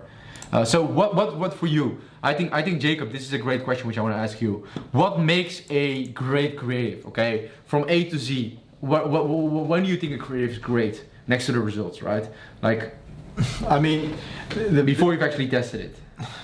The best creatives, like they target a specific person, and when that specific person sees it, it feels like that ad was made just for them. That's a great point. That is honestly what makes a great creative. On top of that, of course, you need this sort of more tactical stuff. Like you need to be able to grab attention. You need to actually be able to stop people in the scroll. So a great hook is essential, and you need to be able to hold that attention. So actually give something people interesting or entertaining or anything like that. Because if you just start an ad and you immediately sell to people, or it's not engaging, it's not entertaining, people are just going to bounce. So it needs to have a good hook. It needs to be interesting for the customer in some way. There needs to be some benefit for them to watch it. And like I say, the perfect ad feels like the person watching it, it feels to them like that it is directly talking to them, and this ad and this product was made for them. And yeah, to follow on then, you want to have like a strong call to action. Obviously they get the customer then motivated to go click through the ad. But to be really sort of blunt about it, yeah, it's just when the customer feels truly understood, and that gets relayed through the ad. So how does one achieve that? Again, it's product dependent, but a lot of it's just going to come from deep customer research. And you can do this by scrolling through Reddit threads. There's actually a good tool called GigaBrain that you can use to do this, where you can just put in any topic. It'll pull Reddit threads on that topic, and you can start to look at, like, okay, say you were selling creatine supplements, and it's like, okay, you can look through, okay, why are people buying this? Like, what are they saying about it on Reddit? What brands do they like? Why did they like that brand? what brands don't they like? Why don't they like that? Okay, it was the flavor, it was this, it was that, it didn't have enough creatine. Oh, this person's gets really angry because none of the other brands have the right dose that he wants. All of this kind of stuff. And you can leverage that information to create your scripts, to build your ads from. So really just deep customer research is what's going to allow you to do that. So that when someone sees your ad, it feels like it was made specifically just for them. And what do you say, like what do you look at in terms of the actual creative itself? Like the hook, the scroll stopper, the first 3 seconds, how do you make these great? I think the scroll stopper needs to be somewhat relevant as well. There's no point just, clickbaiting people in. Like I could show a girl in a bikini, and get a really high hook rate, but then if I'm selling, I don't know, bright footballs, it's not relevant and people are just going to click away straight after they see that. So your hook needs to be relevant and it needs to create intrigue. Something I always say as well is if you can give the customer a promise of a payoff, it can work really well. And what I mean by that is the hook gives them a reason to stick around to them because they know they're going to get rewarded in some way. So again, a good example of this that I like to give was I was seeing a video the other day and it started with like an old homeless man and then I think the caption on it was crazy before and after. So that is a promise of a payoff because I know, okay, I see this like dirty, scruffy homeless man and I know, okay, there's going to be a crazy transformation here. So immediately I'm sucked into the video and then I want to watch on to see that payoff at the end. I want to see what this guy looks like. So that can work really well for your actual hooks, that promise of the payoff. And as well, just creating, another thing I like to talk about a lot with hooks is creating open loops in customers' minds that they feel they need to then close. A good example again I like to give was a video I saw where it was just an empty parking lot, like a car park, and the caption said, "Cameraman deserves an award." So immediately I'm like, okay, what's about to happen here? Something's about to go down. Like, it was the most boring shot ever, but just simply because of that caption, "Cameraman needs an award," I immediately want to watch the video and I'm immediately going to stick around to see what the hell happens. Yeah, that's a great hook. Like it's the same as TikTok hooks, right? Similar to those. Like how do you stop someone who is stop scrolling someone? Okay, how do we make someone stop scrolling and then bang, make them curious about the product? Okay, what is this product? Then okay, you show the USPs, you show the benefits of the products while grabbing their attention and keeping their attention. Then your goal in the end of the ad is to make them so curious, could be with a CTA, could be with something else, to go to the website. Okay, on the website, a lot of times, most people are already sold on the ad, but you just have to confirm it on the website. Okay, make it the last push over the fence. Okay, this is the USPs, summarize it again, have such a great website or you cannot fuck it up anymore. It's just a no-brainer deal. You have to buy it right now. You cannot come back. No, you're not gonna call your mom to ask it. You're gonna buy it right now because the offer is almost gonna end. And that's why you can, that's how you're gonna succeed in ecom. Okay, so actually, now we got 175 viewers. I wanna ask the ham question. The biggest question of all. I know a lot of you guys have dropped great questions in here, and I'm sure we're gonna get to it as well. But obviously we can't go on forever. But I want to ask the question, which I think a lot of guys want to know, and I would want to know when I would just be starting out, right? So, what is the best strategy in 2025 to succeed in ecom? What would you say from A to Z if you to blend it down? What do guys do if they're just starting out right now? Okay, they're watching this, they're 16-year-olds, they're 20 years old, they're 25-year-olds, whatever how old they are, and what is the best strategy? What works right now in 2025? How do I get to my first 1K day? I don't even have to go to my first 20K day, 100K day. I just want to go to 1K a day. So for a complete beginner? Yes. A complete beginner, okay. So you want to just find something that's already working. Like do not try to be the first to market with something if you're a complete beginner. You want to find something that already has proof of concept, that's already working.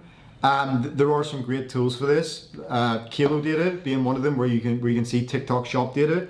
A lot of people talk shit about Kilo data because they say, oh, everybody's looking at that. But again, I've still ran up products I found on Kilo data. you can see TikTok Shop stats and numbers on there. I would stay away from like the first few pages because those products will be ran through. But you can go sort, put a filter on for like launched in the last 30 days. You can sort those by revenue. You can see which products are scaling up that have been launched recently that already have proof of concept. You can go to Meta, you can check the ad library for that product. If you see there's not like a whole bunch of competition, if there's not a whole bunch of competition, that's great, like there could be room on Meta. Then you need to check the margins, check the unit economics, check what price the product is on AliExpress, what roughly you could get it for, maybe get a quote if you already have an agent or contact with an agent. Make sure you can have high margins, like we talked about at the start of the video, so important. If you have that and it ticks all the boxes, don't overcomplicate it, just run it. Like, I think if it's already got proof of concept somewhere else and you find a channel gap like that and you've got good margins, there's a good chance that it's going to work for you, and you could scale that up to, you know, at least 1K a day.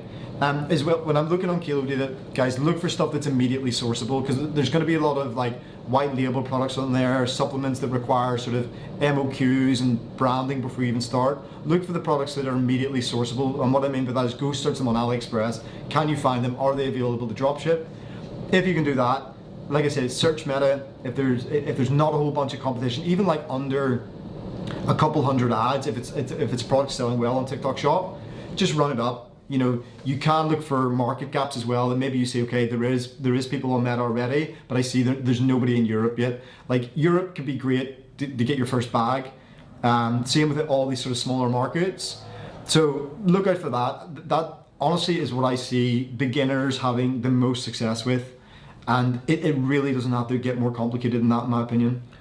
Let's get it, man. And I think it's most important, guys, is that you get proof of concept fast.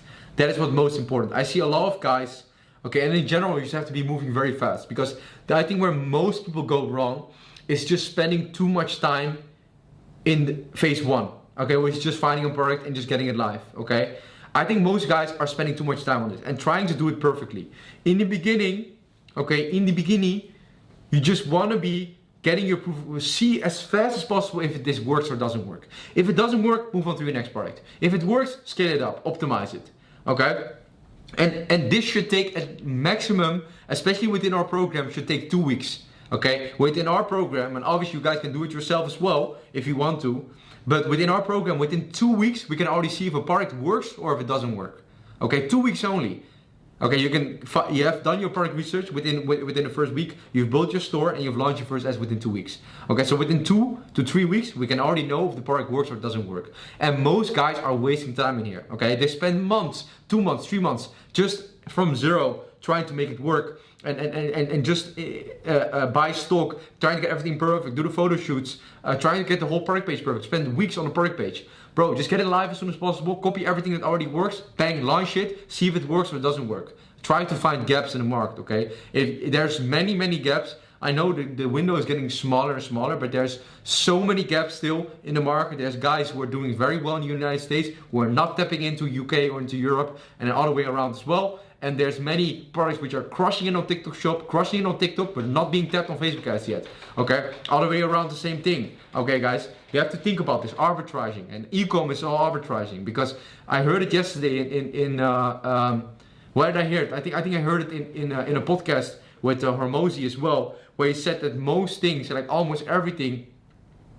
literally everything you guys do has already been sold before, has been done before, okay? Like, there's nothing new. You're not gonna invent the next iPhone if you're not a multi-millionaire or have done it already, okay? Get it out of your head. You're not Steve Jobs yet. Maybe in the future you will be. But in the beginning, you just wanna be going for something that's already a proof of concept and just reinvent it, do it better, okay? That's it. Yeah, I fully agree. And maybe one more tip, you can speed run your way to success if you have a great coach, okay? I've had it myself as well. I've seen it myself from close, okay? Like, I didn't have a real mentor in the beginning. I just had friends who were doing better than me, but the mistakes I made were so costly. The millions I've lost, missed out on, and paid too much. The massive mistakes which wasted not only my money, but more importantly my time, okay, which opportunity cost the biggest cost of, okay, is wasted because I didn't have someone who could guide me. And if you have someone who guides you, someone who knows the path, has done it already, has showed other guys, other students already his way, you'll be you get the results so much faster. Okay, and obviously this is a nuance as well. If you have a bad coach, it could bring you it could also fuck you up even more. Okay, if you have the wrong strategies, you follow the wrong strategies, it's gonna be even worse and you're gonna be even slower. Okay, because it's the same like in fighting and in boxing. If you have someone who fights does the jab with the wrong technique every time or the right hook, then it's very hard to unlearn it and learn it the right way. If you learn it the right way in the first go, it's very easy to get success. Okay, and also the beautiful thing about Ecom is, doesn't matter where you're from, what age you are, what gender you are, whatever religion you have, I don't give a fuck who you are, to be honest. As long as you have a burning desire to get rich and you have Wi-Fi, you'll be able to make it work. We have students from Nigeria, students from Asia, students from anywhere in the world, Africa, okay, and they made it work, okay, because the only thing you need is Wi-Fi. There is no benefit. There's no, obviously if you have more money, you have more money to testing, but with our strategies, the way we teach to do supply chain, there's literally no almost no money you need up front. Okay, only money for ads. Okay, so you take it into account. E-commerce is the best business model in the world. There is no better business model than e-commerce, and genuinely from my heart, okay, you have people doing SMMA, people doing crypto, doing meme coins, and the market just crashed before. I think I just tweeted about it 2 days ago, where I tweeted about that I was so grateful that I started to focus on my 100% on my business again, instead of focusing on meme trading, gambling on meme coins, because it is gambling. Okay, because e-commerce is timeless. You can always run an e-commerce store. Doesn't matter what the market does. Doesn't matter what the market, if the bear market, bull market, you name it. Okay, you can always make money with e-commerce. Okay, and of course, if you have to have money, you can invest in crypto and multiply it even more. Okay, so yeah, I see a lot of guys asking about the coaching. You can just DM me on Instagram. Just DM me the word winner. It's on my bio as well, and we're gonna see if you qualify for the coaching program. Okay, but obviously I'm not here only to talk about my coaching program. I'm to share a free game to you guys. Okay, but yeah, if you want to dive deeper into actually what we're like in here, the issue is, of course, like in here I have only 1, maybe 2, maybe 3 hours with you guys where I'm basically talking to you guys, and we can share free game. But within our coaching program, we actually dive very deep into it, into detail. Okay, how do you actually make winning ads? What makes a winning ad? How do we actually do product research in detail? And we do it handheld with you, with Jacob, or with me, or with the other coaches. You're actually together on a call doing product research. Okay, we show it to you from A to Z. Okay, handheld, because I know a lot of you guys want that, and I wish I had that before. Okay, so if you want to be dive deeper, that's what we do in the coaching program. But obviously I want to be asking questions. I want to be answering questions from you guys as well. So yeah, for the guys who are interested, that's where you can find me on Instagram. Just DM me the word winner. But yeah, are we gonna do one more side review, or we're gonna I wanna talk about some subjects maybe. I think another very important subject, which I think a lot of guys wanna be talking about. I have this brand which we can do a speed run on, but Softeek is this guy, Softeek, I believe. He just shared it. Maybe let's do a quick speed run on his brand, and then I want to talk about supply chain, because I think a lot of guys have a question about supply chain as well. I think supply chain is obviously a very big part of ecom. So let me do let's do this store review very quickly, and then afterwards we're gonna do we're talking about the supply chain, because I know you guys have a lot of questions about supply chain, and I see a lot of misinformation online nowadays about supply chain. So we're gonna talk about that. So what is selling is Softeek. I like the name. It's pretty nice. He's again selling it in Dutch. I don't know why all of you guys are Dutch. For some reason, the Dutch people, bro. Dutch people are, by the way, guys. Dutch people are the craziest people in ecom. Like you can say, you guys think about like literally 90%. You went to some events, right? So like literally 90% of the people in ecom I know are Dutch, and I'm not from the Netherlands. Andrea saying you're ignoring me, bro. I didn't read what you said, bro. Sorry. If you can drop it again, I'll read it again. But bro, like everyone in ecom is Dutch, bro. Dutch people, I don't know. Same with the VOC back in the days, but bro, Dutch people are just dominating the ecom space. It's just it's not even because we have a community, but bro, it's just Dutch people have this mentality of just conquering. I don't know. All the Dutch people are just, all the dropshippers are Dutch. Most of the big brands owners are also Dutch. What you see nowadays, it's just crazy, bro. Like percentage-wise, it's almost like the. Okay, I'm not gonna say it in here, but like percentage-wise, just is out of. I think if you put it percentage-wise, just crazy that how many Dutch people are in ecom and just dominating it. The proportion Like, is just I think if you guys go to any ecom meetup or something, bro, it's all Dutch people, bro. It's crazy. But anyway, shout out to the Dutch for my Dutch guys in here, bro. What we have in here is vitamin C serum. It looks pretty good. What do we think? Selling $35. I only see the discount is very small, which is not necessarily a big deal, but makes obviously the deal less good. See a nice upsell in here. First thing I notice is that my eyes are going everywhere because your colors are not really that differentiating. Okay, what I mean with that is this color is the same as the product and also the same color as the brand, which I would be careful with. Okay, so definitely make your add to cart a different color, which would fit better. Okay, what do we think about the product? Speedrun it. I mean, it looks pretty solid right now. I'm thinking about. Again, my Dutch isn't great, but is he mentioned anywhere about shipping here? No, just selling 90 days guarantee. So again, I think this is key information. Like, I think everybody that comes onto your site needs to know, okay, do you ship to where I am? How long will that take? What's in the package? Is there a warranty? How and when can I return it? I think that's key information to have on every product page. And for me, looking at this again, my Dutch isn't great. Maybe Alex can confirm. What is he saying? I don't see all of that. No, he's just saying this is all product USP. Yeah. So again, you want, in my experience, like underneath the sort of add to cart button, you want to have these sort of key objection overcomes. You want to have these sort of key objections. Like handled around your buy button. So you know, okay, what is your returns policy? Okay, like it's sort of it's too low. I think like you need it. Let's see what it's like on mobile. Maybe it's a bit better, but yeah, it's not too bad. But I like to have that sort of directly under the cart. Some of that key information. I think what it's maybe lacking as well. This product page. Social proof and actual like benefit driven stuff. So again, we see active ingredients. Okay, that's great to see. You know, people are going to know what's in the bottle. But then it's just pretty much just straight into like reviews. Okay, then it goes into some more stuff. I don't like that the reviews like are so high. Also. Yeah, because to me, I thought that's the end of the product page. Most people see that and it's like, okay, that's the end of the product page. Then you have more.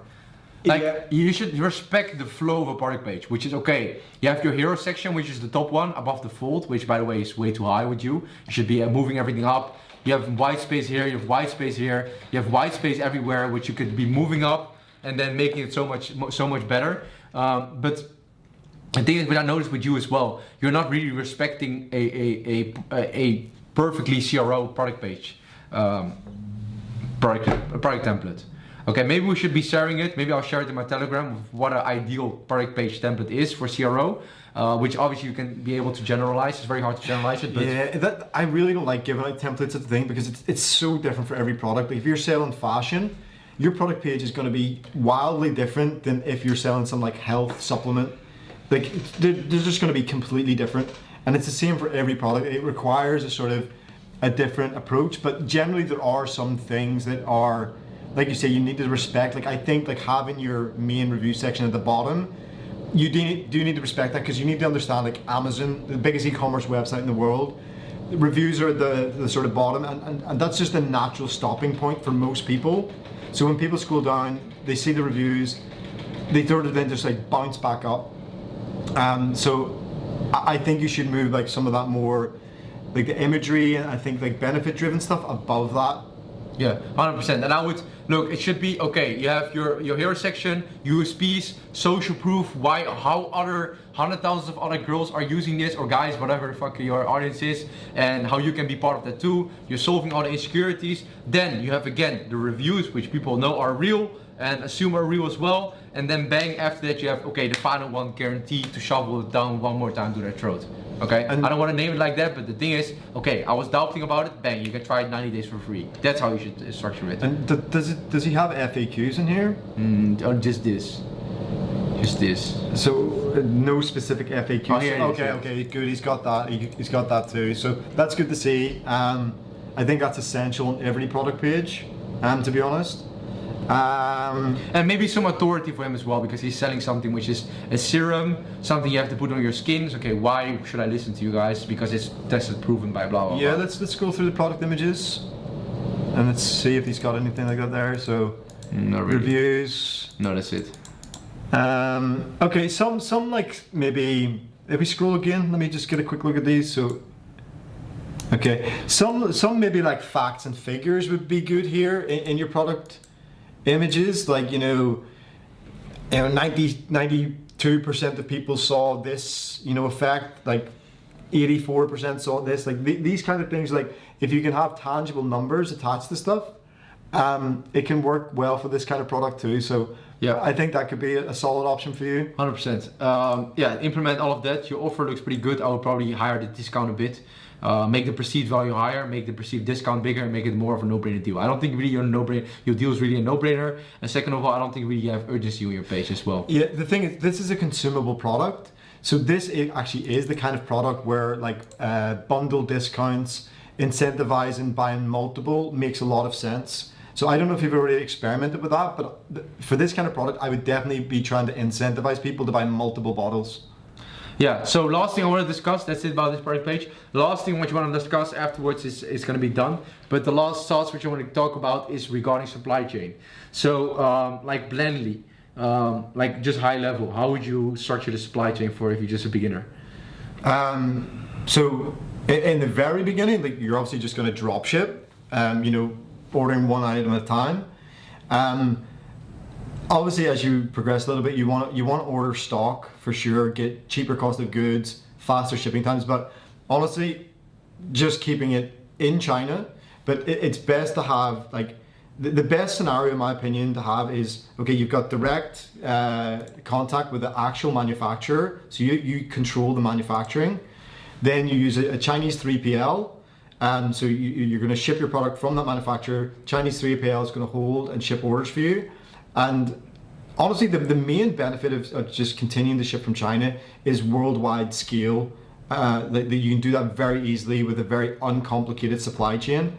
And like if you wanted to sell in like 25 plus markets normally, like you're normally gonna have to have like a 3PL in the USA, maybe one in the UK and Europe, maybe one in Australia down that region. Like you're gonna have all these multiple 3PLs, and you're gonna have to manage inventory around all of them, which can be very difficult. Whereas you just have somewhere like China that's got logistics routes all over the world. It's close to your manufacturer, so like lead times are very, very short, and then you can ship out globally. That makes the most sense, and that is generally what's enabled both Alex and myself and most other like ecom guys that are really scaling profitably right now to actually be able to do that. Maybe you can get to the point if you have a large percent of your audience or your customers are in the USA, you can maybe work with like a US 3PL for US orders and then ship worldwide orders from China.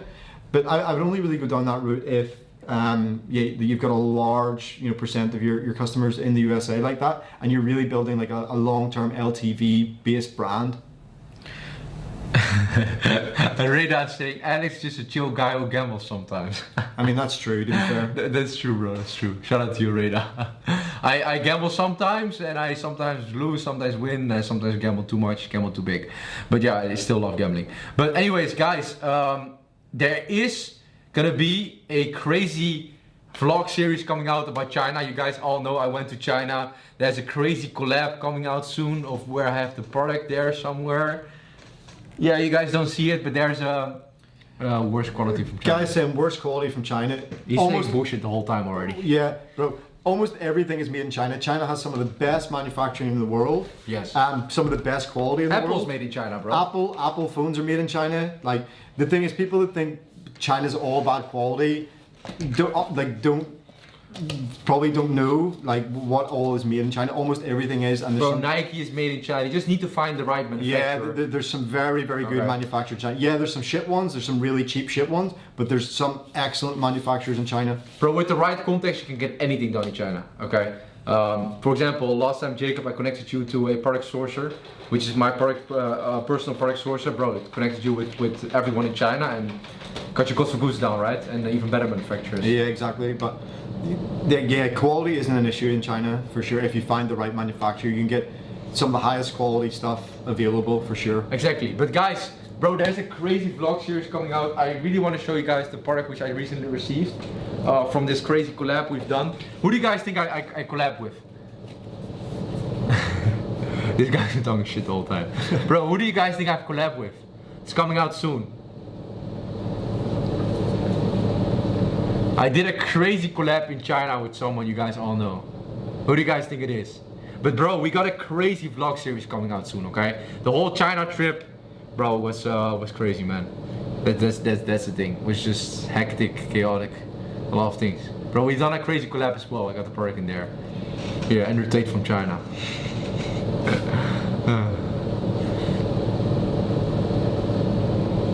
I see people guessing there.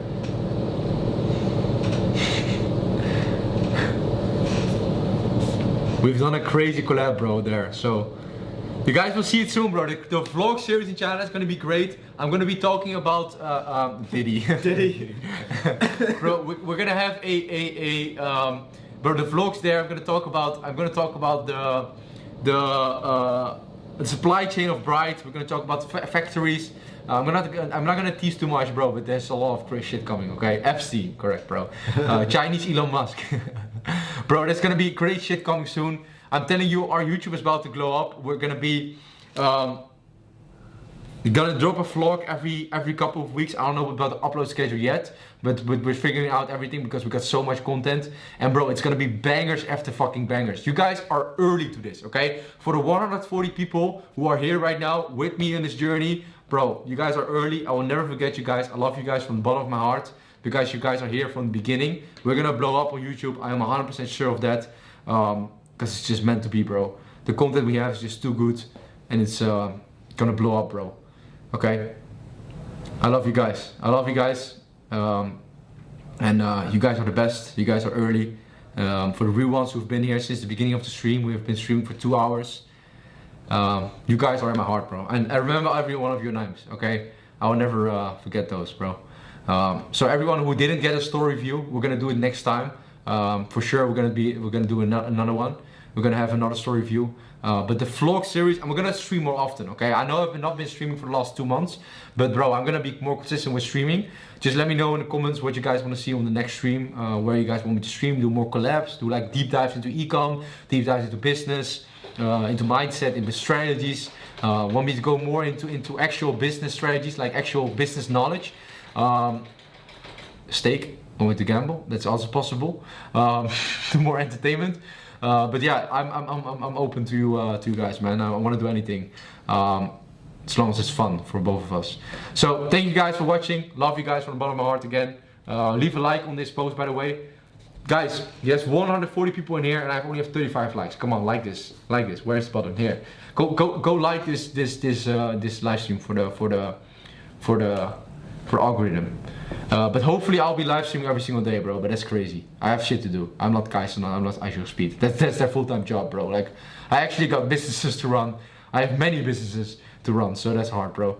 Leave a like on this. Live stream, guys. Thank you guys so much, and I'll see you guys on the next live stream, man. Peace. Leave a like. See you later, subscribe guys. to the page. Subscribe to the channel. Leave a like on this live, and I love all of you guys, man. It's gonna be crazy. Was again another great live stream for Peace. After 2 months, man. Thank you, Jacob. Follow Jacob, by the way, on Twitter. I know I'm not done yet. Follow Jacob on Twitter @J4Jacob. Me on Twitter as well. I share a lot of sauce on Twitter. Alexander Chen with double R, I believe. I don't have the Alex Chen @ yet. But yeah, it's gonna be great, bro. See you guys.